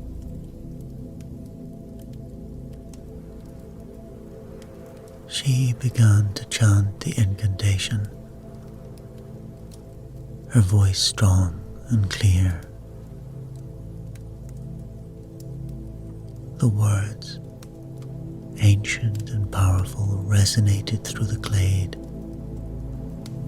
causing the air to hum with energy. As she poured the vampire blood onto the crown, the ruins on its surface began to glow, casting an eerie light.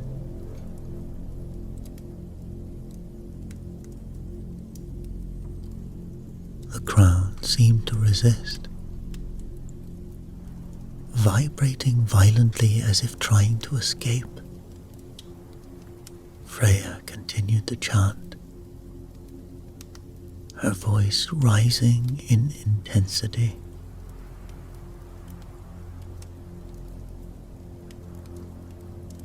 With a final triumphant shout, Freya completed the incantation. The crown shuddered and then shattered into pieces, releasing a wail of anguish that echoed throughout the night. The spirit of King Vuldar, dark and twisted, was banished, its presence dissolving into the air.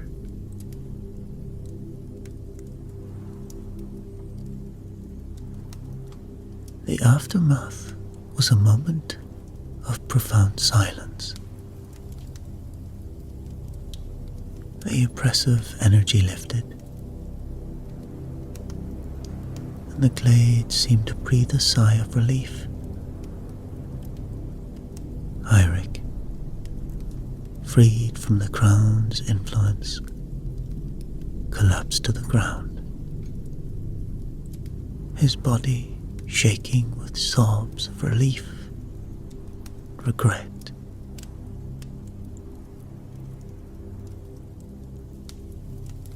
Freya knelt beside him, her hand gently resting on his shoulder. It's over, Eirik. You are now free.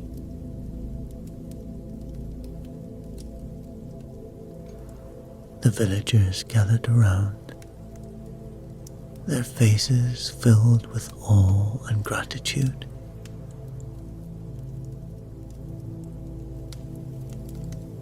The pieces of the ebony crown lay scattered on the ground.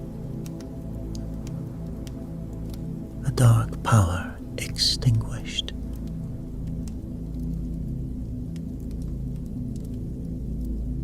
In the days that followed, the village began to heal.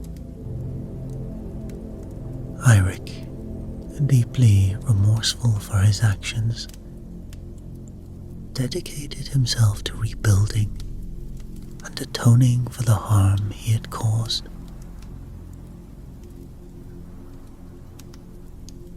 And Freya continued her work as a healer, her bond with the villagers now stronger than ever. And the tale of the ebony crown became a legend,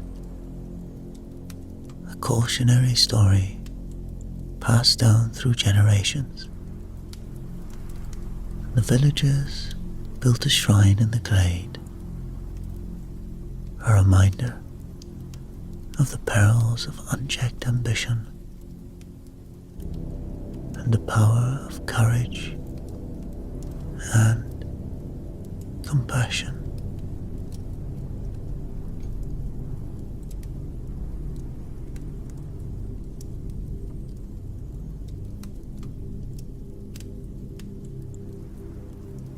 Bjorn's boots crunched through the snow. The wind bit at his face, and he pulled his fur collar higher, squinting against the relentless glare of the sun on ice. He paused, breath clouding in front of him, and looked back at the winding path he'd climbed. Far below, the village of Riverwood was barely visible, a cluster of dark specks against the white landscape. Smoke rose from chimneys in thin, wavering lines, reminding him of the warmth he'd left behind.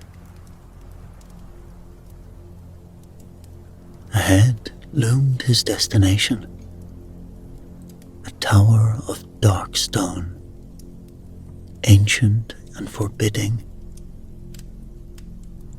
It seemed to Bjorn that the very air around it shimmered, as if reality itself bent in the presence of such old magic.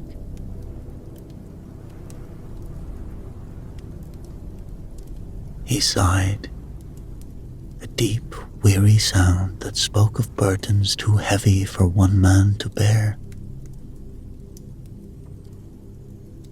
Well, he muttered to himself, I didn't come all this way to stand in the snow and gawk.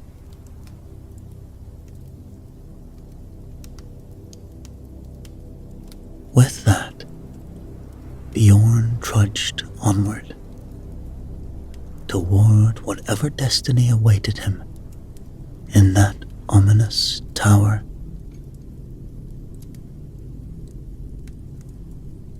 The fate of a kingdom might hang in the balance, but right now, all he could think about was getting out of the damn cold.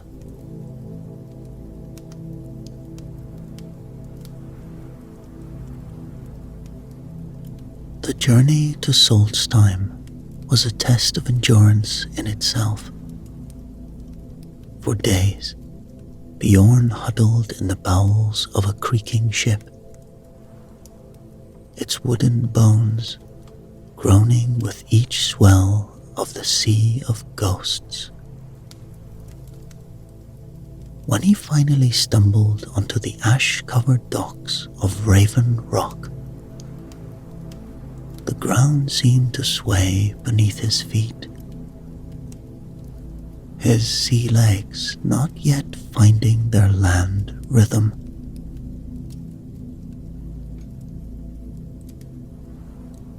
The air here was different, thick with the scent of sulfur and something else, something alien and vaguely unsettling. Bjorn pulled his cloak tighter around his shoulders, suddenly feeling very far from home.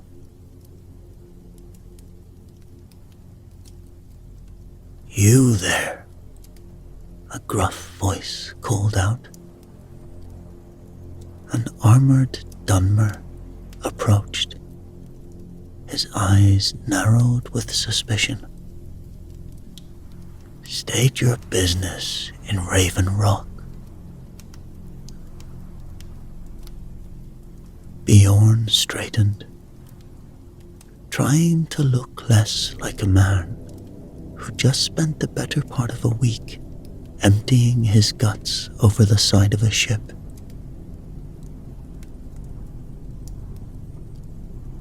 "I seek Naloth," he said, his voice rough from disuse and seasickness. "The Telvanni wizard."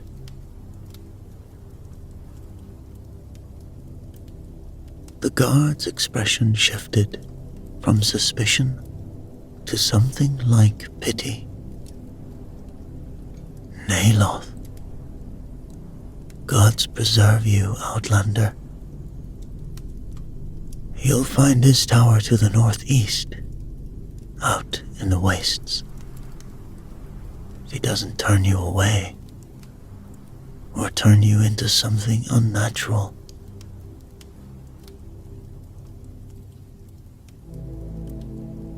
With those encouraging words ringing in his ears, Bjorn set out across the blasted landscape of southern Solstheim.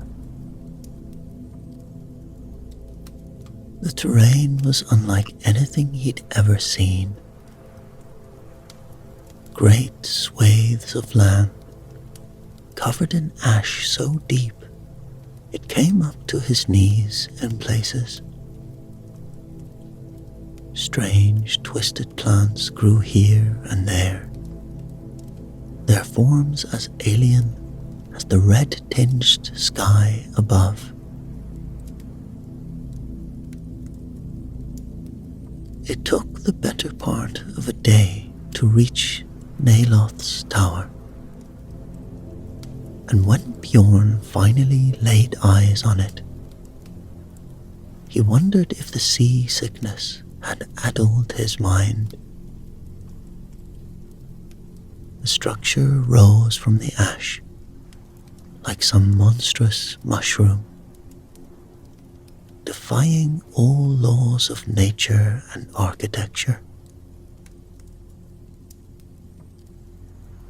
Its surface seemed to pulse with an inner light,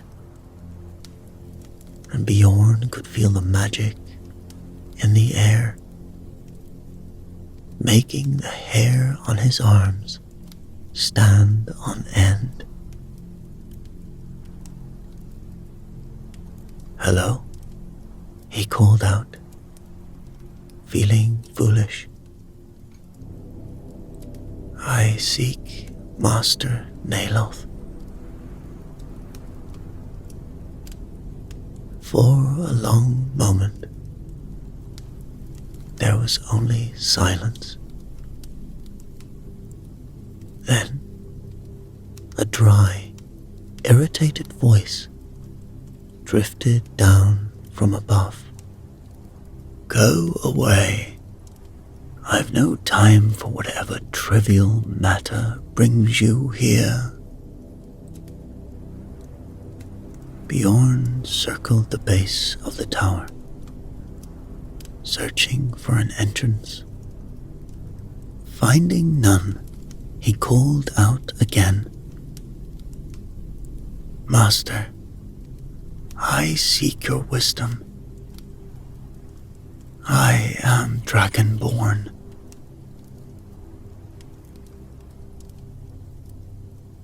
A window high above creaked open. Naloth's irritated face appeared, peering down at Bjorn. "Wisdom? Ha! As if a Nord could appreciate true wisdom. You say you're Dragonborn. Prove it. Then we'll see if you're worth my time." The window slammed shut. Bjorn stood there, confused and frustrated. How was he supposed to prove anything from down here? Suddenly, the ground beneath his feet began to tremble. The ash around him swirled, forming into a massive frost atronach. Its icy fists swung at Bjorn, who barely managed to dodge the first blow.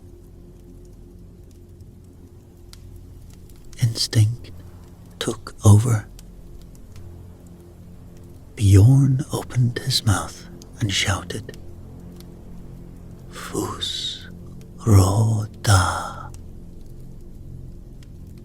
The power of his Thum slammed into the atronach, sending it staggering backward.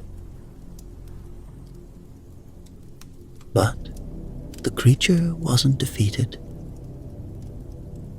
It charged again, this time shooting shards of ice from its hands. Bjorn rolled, feeling the sting as some of the shards grazed his arm. He shouted again, this time using Yul Tur Shul. A gout of flame erupted from his throat, melting the atronach's icy form. As the last of the frost atronach dissolved into a puddle, a slow clapping echoed from high above. Naloth's voice drifted down, sounding slightly less irritated. Well, well, it seems you weren't lying after all. Interesting. Come up then. Let's see what other surprises you have in store.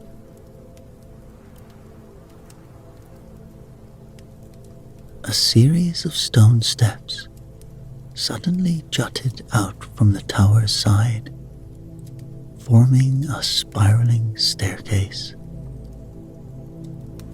Bjorn, still catching his breath, began the long climb up.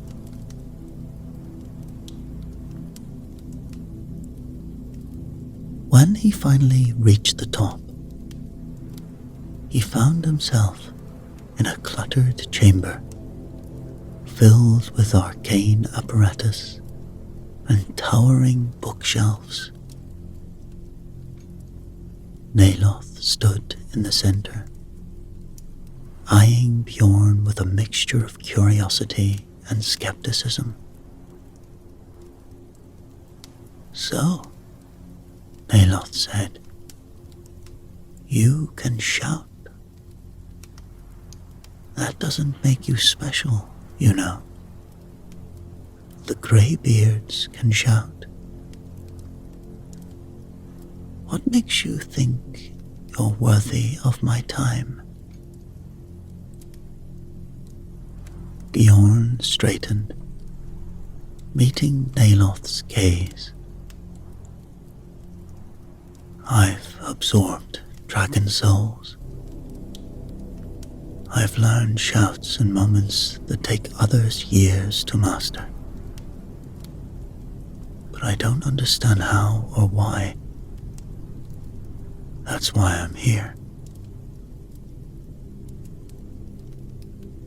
Naloth's eyes narrowed. "Absorbed dragon souls, you say?"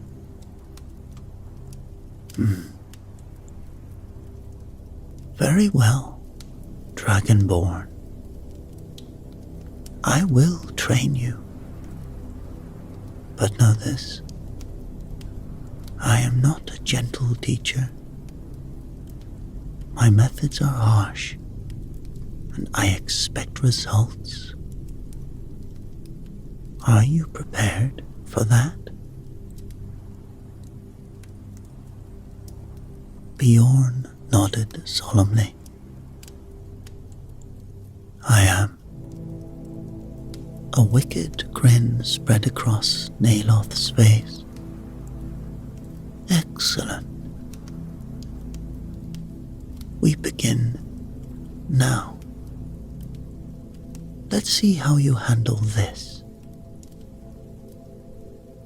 Without warning, Naloth's hands crackled with electricity.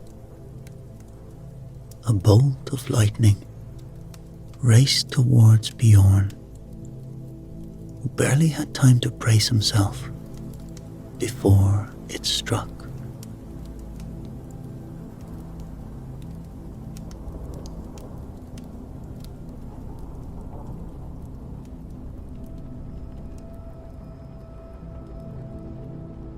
And so began Bjorn's training.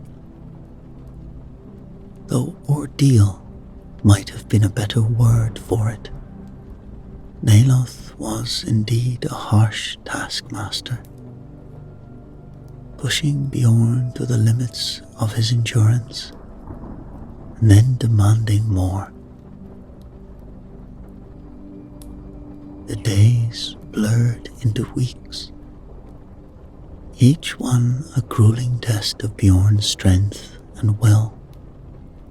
Naloth's trials were as diverse as they were difficult, pushing the limits of both Bjorn and his nascent magical abilities. One morning, Bjorn found himself standing on a narrow stone pillar, surrounded by a swirling vortex of ash and fire. "Control it," Naloth's voice cut through the roar. "Use your voice to calm the storm. Your magic to redirect the flames."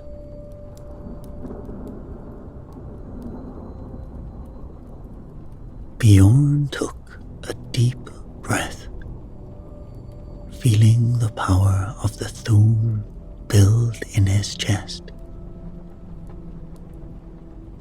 "Lok va kur," he shouted, his voice carrying the strength of clear skies. The ash began to settle, but the flame still raged. Gritting his teeth, Bjorn extended his hands, calling upon the magical knowledge Neloth had been drilling into him. Slowly, painfully, the fires began to bend to his will.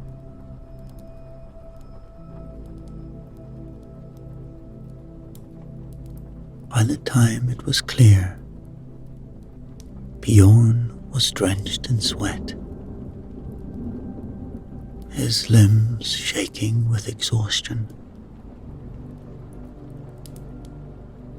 He looked to Neloth, expecting the usual scathing critique. Instead, the wizard merely nodded. Not entirely incompetent, he said, which, from Neloth, was practically a standing ovation.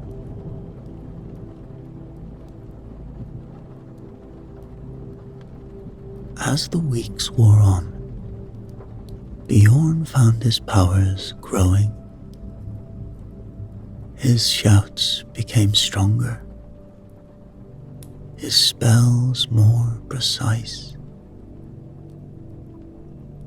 But with this growth came an unsettling change.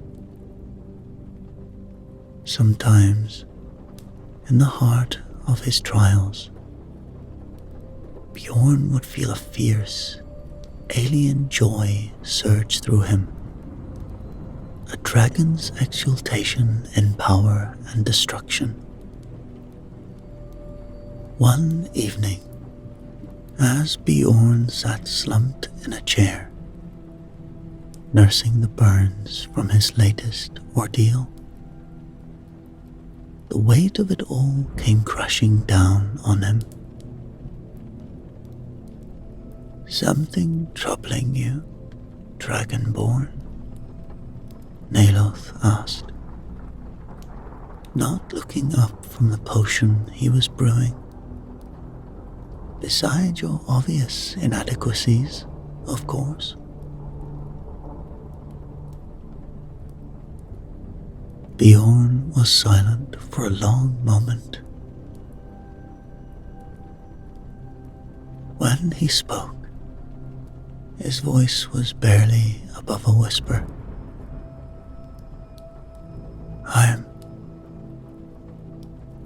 I'm afraid." This got Neloth's attention. He turned, one eyebrow raised.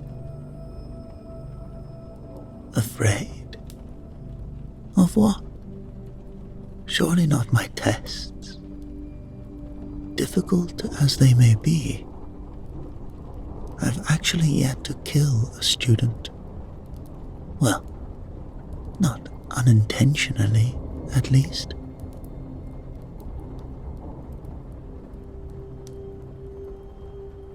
"I'm afraid of myself," Bjorn admitted. "Of what I'm becoming. Sometimes, when I use my powers, I feel something else. Something that isn't me. Like the dragon inside me clawing to get out. What if one day it does get out? What if I lose myself to it?"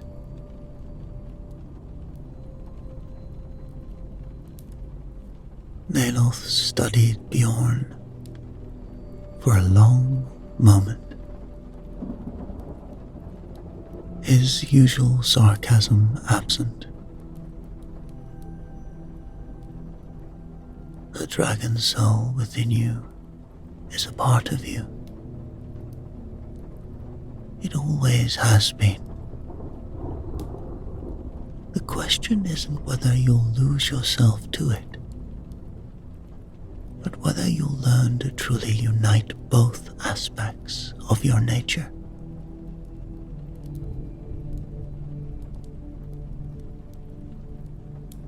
He turned back to his potion. Of course, if you do lose control and turn into a rampaging dragon, I'll be fascinated to study the process. Right before I destroy you, naturally.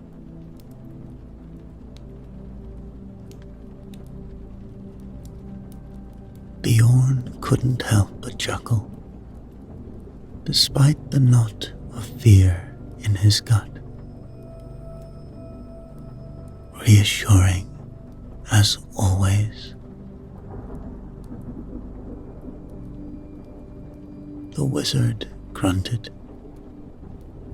If you wanted reassurance, you came to the wrong place.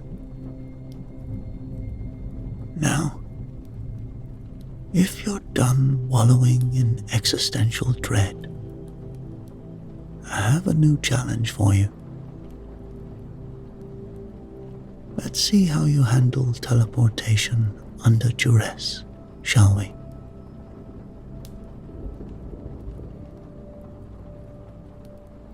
As Bjorn wearily got to his feet,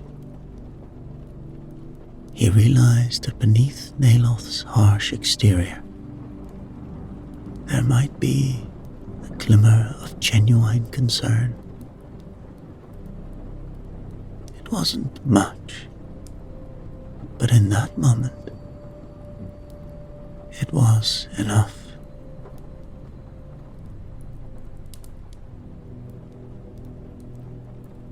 The moonlight filtering through ash-clogged windows cast long shadows in Naloth's tower. Bjorn's restless sleep was shattered by instinct. He rolled just as a blade whispered through the air where his throat had been a moment before. Foos. The shout burst from his lips, catching his attacker off guard. The figure, thin and clad in dark armor, was thrown backwards, crashing into a shelf of soul gems. In the fluctuating glow of shattered crystals, Bjorn got his first clear look at his would-be killer. Red eyes gleaming beneath a shadowed hood. A Dunmer assassin. The fight spilled into the main chamber. Raw power clashing against honed skill. Bjorn's shouts and newly mastered spells met the assassin's fluid grace and deadly precision. They danced a lethal waltz through the clutter of arcane apparatus and towering bookshelves.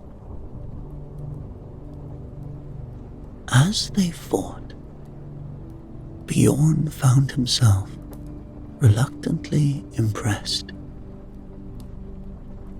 This was no common bandit. Every movement of his opponent was laden with lethal purpose, speaking of years of dedicated training.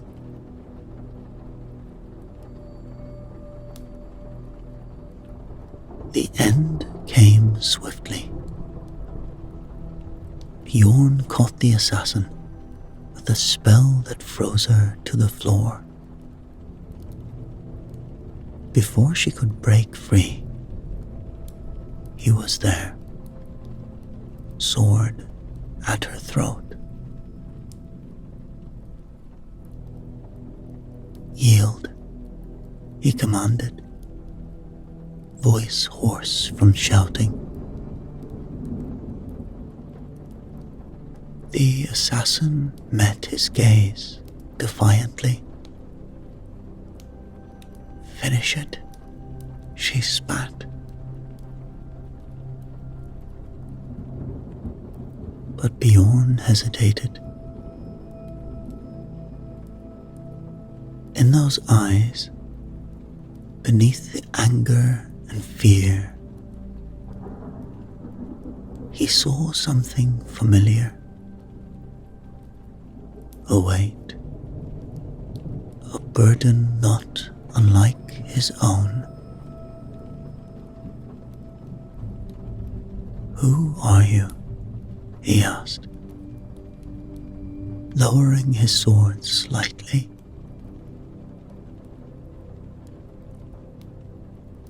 Confusion flickered across the assassin's face.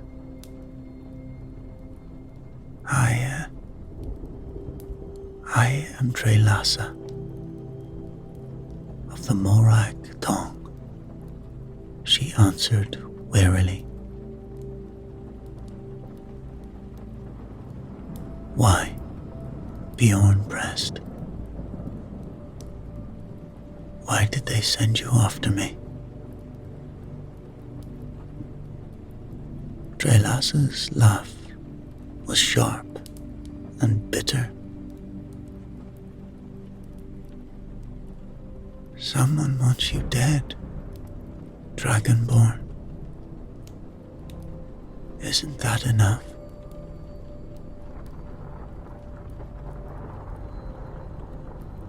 "No," Bjorn said firmly, surprising them both. "It isn't. I think there's more to you than just an assassin. I'd like to know what that is."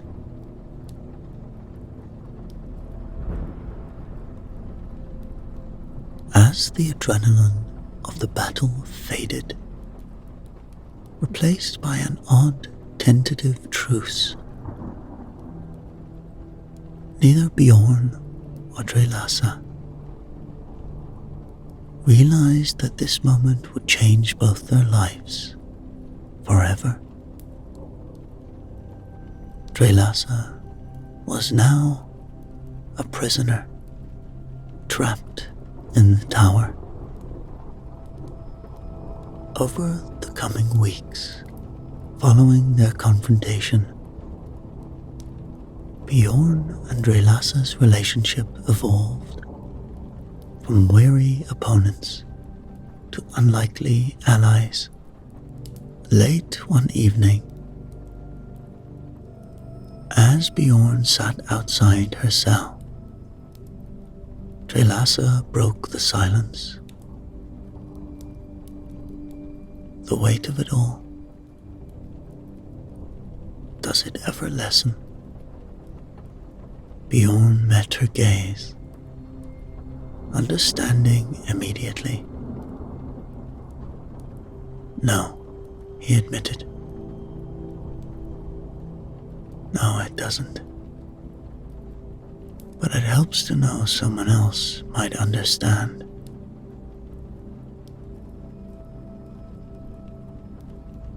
Their conversations deepened, touching on fears and aspirations. Bjorn spoke of his struggle with his dragon soul, while Trelasa revealed the suffocating expectations of the Morag Tong. As months passed, the connection grew stronger, blurring the lines between friendship and something more. One crisp autumn evening, the tension between them finally broke. Bjorn opened the cell door. Their first kiss was tentative, but quickly ignited into something more passionate. That night, they came together in Bjorn's chambers.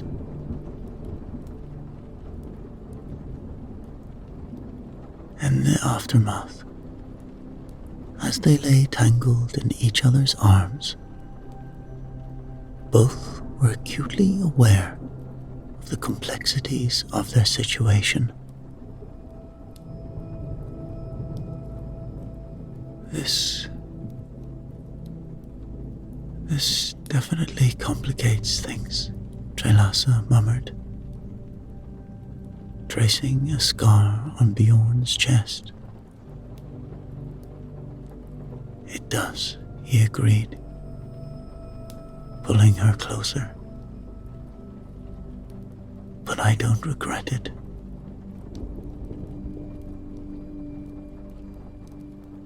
The affair with the prisoner continued, intense and all-consuming. Yet, beneath the passion lay the constant knowledge that their time together was limited. They both had destinies to fulfill, paths that would inevitably diverge.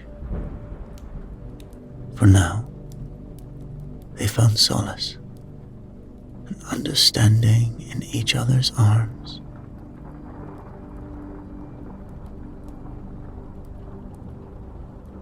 As spring approached Solstheim, Bjorn knew his time was drawing to a close. His training with Naloth had reached its peak, and reports of increasing dragon attacks in Skyrim demanded his attention. One evening, he sought out Trelasa to break the news of his impending departure.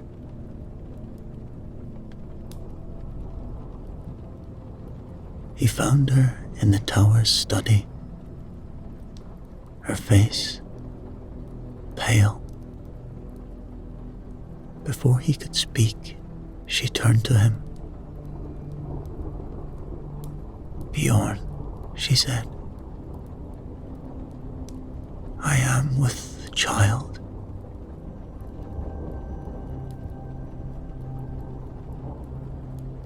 The words hit him like a physical blow. For a moment he stood frozen, a whirlwind of emotions coursing through him. Joy, fear, and a deep sense of responsibility warred within his chest. "Are you certain?" he finally managed. She nodded. "I've suspected for weeks now. I'm sure."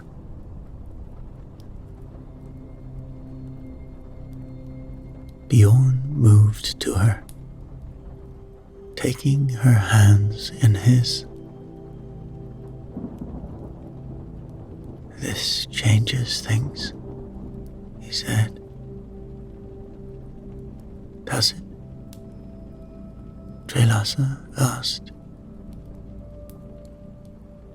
"You still have to go, don't you?"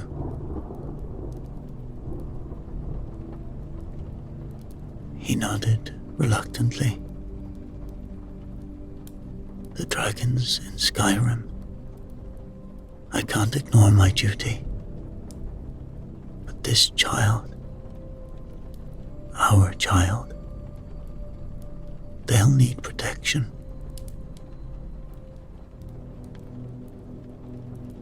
Reaching into his pocket, Bjorn produced a small, ornate ring. Its gold band was etched with intricate dragon designs, a small ruby glowing at its center. "This is a family heirloom," he explained. "It's said to contain a spark of Akatosh's essence." He pressed it into Drelassa's palm. "When the ring fits our child's finger, then you must send them to Skyrim."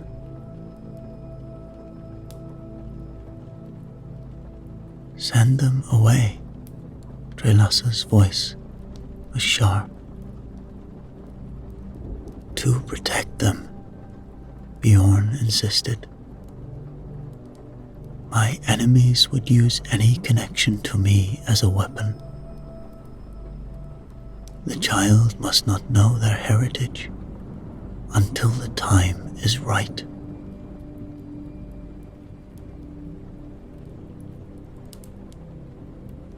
Drelassa closed her fingers around the ring,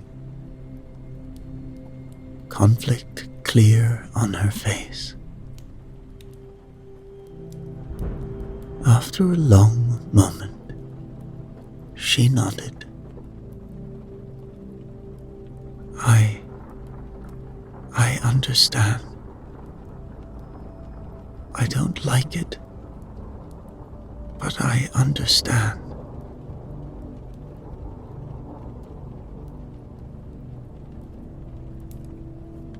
The next morning, as Bjorn prepared to board the ship back to Skyrim, he and Drelassa shared a long, fierce embrace on the docks. "Take care of yourself," he murmured. "Both of you." "And you," she replied, her voice thick with unshed tears.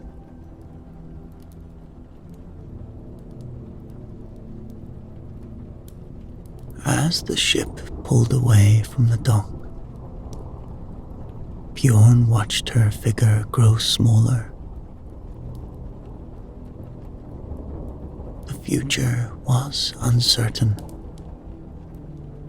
but he vowed to return to be the father his child deserved. As Bjorn's ship docked in Windhelm, the chill of Skyrim's air bit at his face. The city buzzed with tensions, whispers of civil war on every lip. Ulfric Stormcloak's rebellion had gained momentum in his absence, and the Imperial presence felt more oppressive than ever. Walking through the streets, Bjorn found himself torn. The Stormcloak's cry for independence resonated with his Nordic heritage, yet he couldn't ignore the bigger picture. A divided Skyrim would be vulnerable to the growing dragon threat.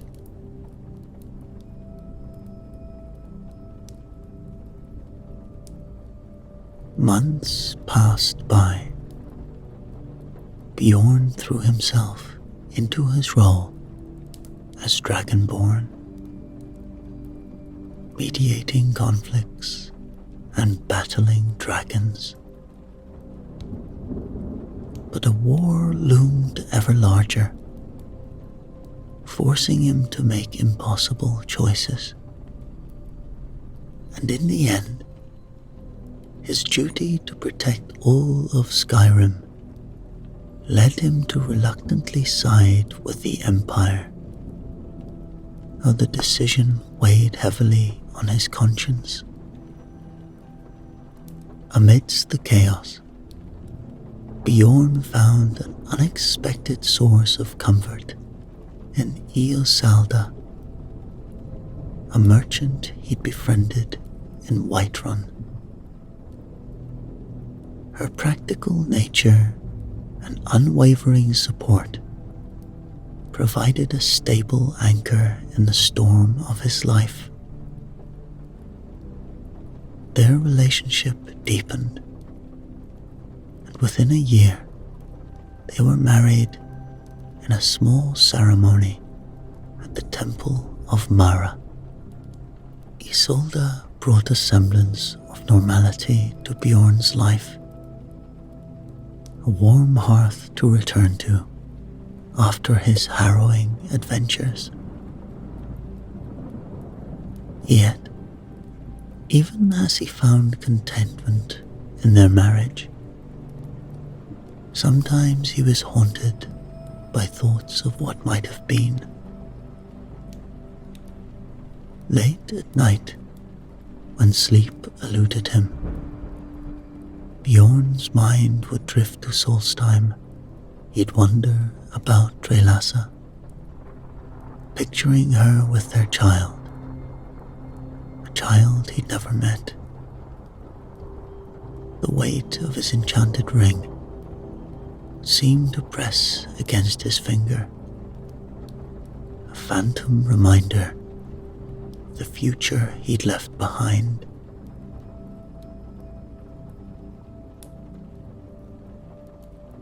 "Are you all right, love?" Isolde would sometimes ask, noticing his distant gaze. Bjorn would smile, pushing the memories aside. "Just thinking about the war," he'd replied, the half-truth sitting uneasily in his chest.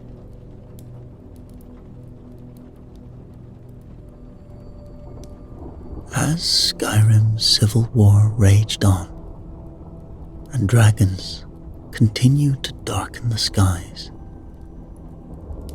Bjorn straddled two lives: the devoted husband and protector of Skyrim, and the absent father haunted by a past he couldn't fully leave behind.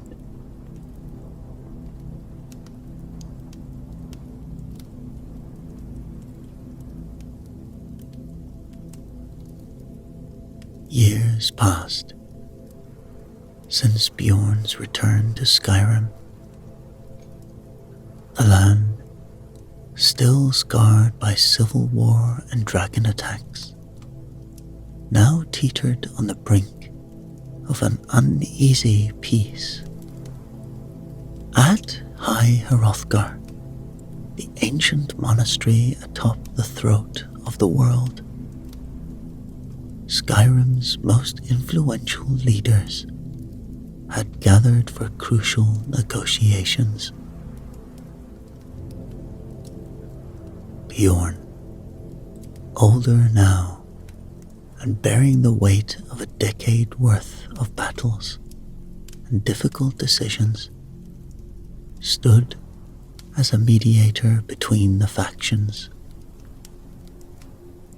The discussions were tense, each side reluctant to concede ground.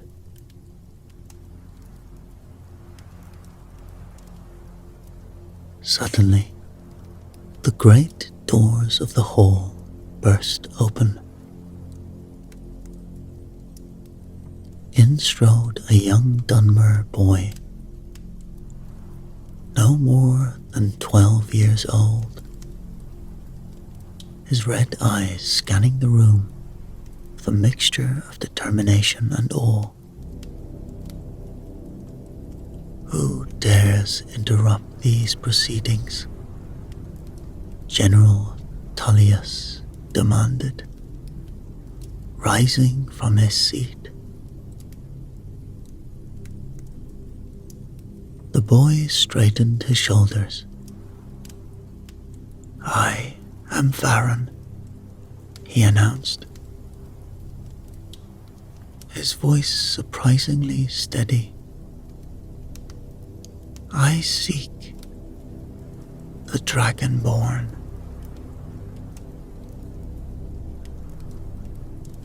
Before anyone could respond, a guard stumbled in, clutching his bloodied nose. "This child, he fought his way past our defenses. His skills are unnatural." Murmurs of disbelief rippled through the assembly. As if to prove his point, Varen opened his mouth and shouted, "Foos!" The force of his doom sent a nearby table skidding across the floor, scattering documents and goblets. Chaos erupted. Leaders jumped to their feet. Guards drew weapons, and accusations flew. An assassin, a spy, a threat to everything we've worked for.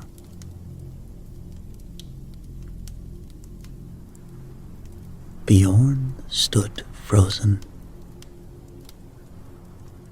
his mind reeling. A Dunmer child with the ability to shout. Arngeir, the eldest of the Greybeards, called for silence. The boy's arrival is unexpected and troubling. His abilities raise questions we cannot ignore.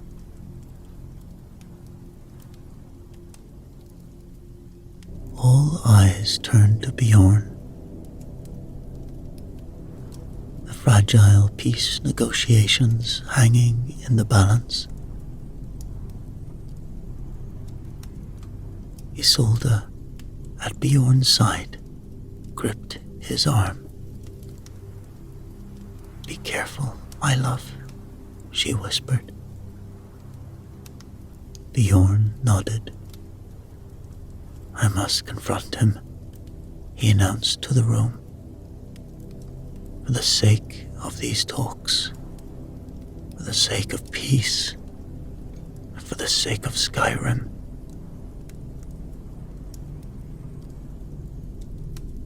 As he stepped forward to face Varen, Bjorn's heart raced. This young Dunmer's arrival had shattered the careful diplomacy of the peace talks. Whatever came next would shape not only the negotiations, but potentially the future of Skyrim itself. The great hall fell silent as Bjorn and Varen faced each other. The boy's stance was a mirror of Bjorn's own fighting style. "Who trained you?" Bjorn demanded. Varen's eyes flashed with anger. "I trained myself," he spat. The fight erupted suddenly. Varan launching himself at Bjorn with surprising speed. His attacks were a blur of familiar techniques. As they clashed, Bjorn felt a storm of emotions, confusion, and a terrible suspicion.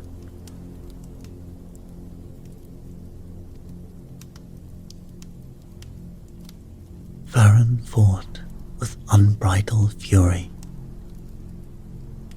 every strike laden with years of pent-up rage. The assembled leaders watched in stunned silence as the Dragonborn and the mysterious boy traded blows and shouts, the very foundations of the hall trembling.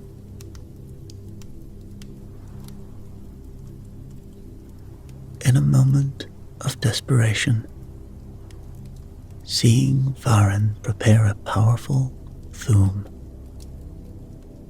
Bjorn acted on instinct. Yol Tur Shul.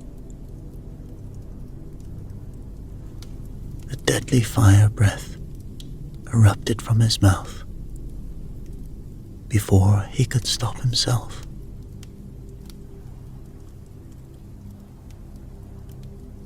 Varan's eyes widened in shock as the flames engulfed him. He crumpled to the ground.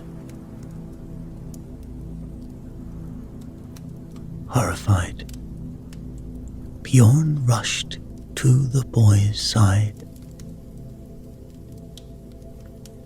and as he cradled Varan in his arms, a faint glow caught his eyes.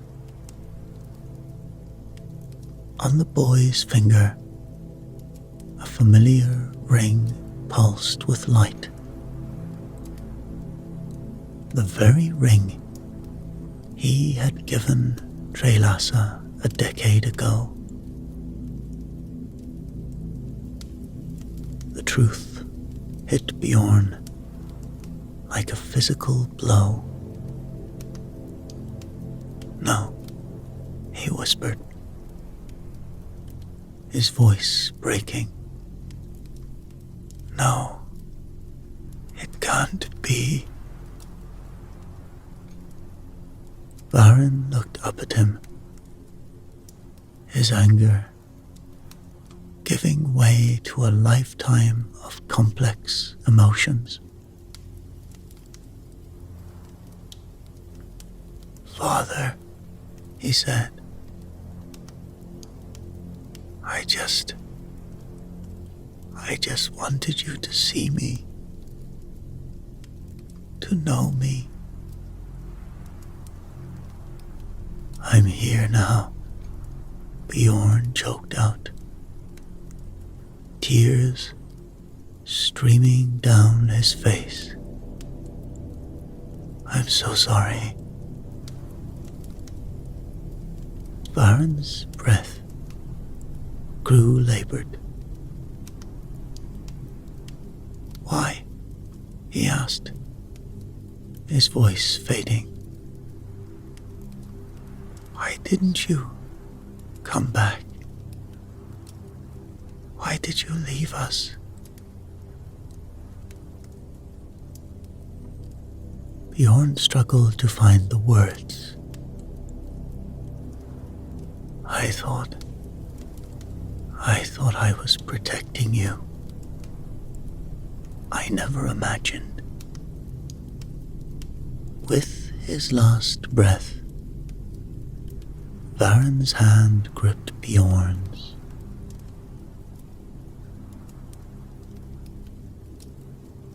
"I forgive you."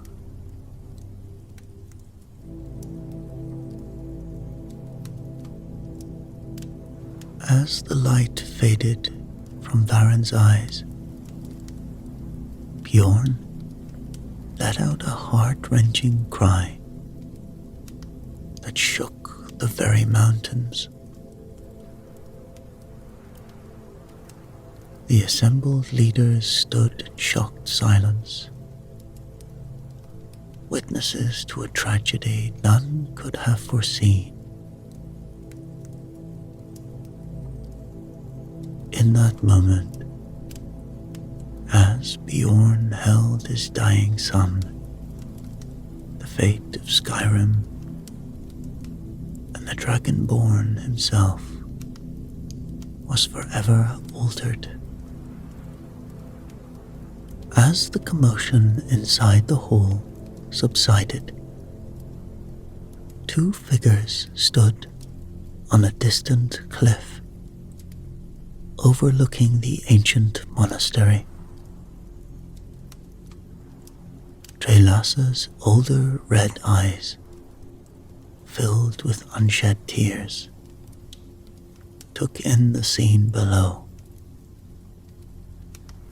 Beside her stood another young Dunmer, identical to Varen in every way. "Is it done?" the twin asked, his voice a mirror of his fallen brother's. Treylassa nodded slowly, her hand resting on the boy's shoulder. "Yes," she whispered. "Your brother has played his part. Now it's your turn to shape the fate of Skyrim and your father."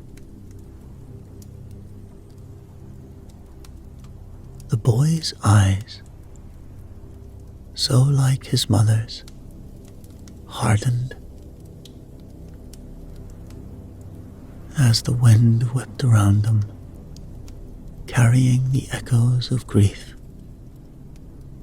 Mother and son stood in silence, the weight of the future hanging between them.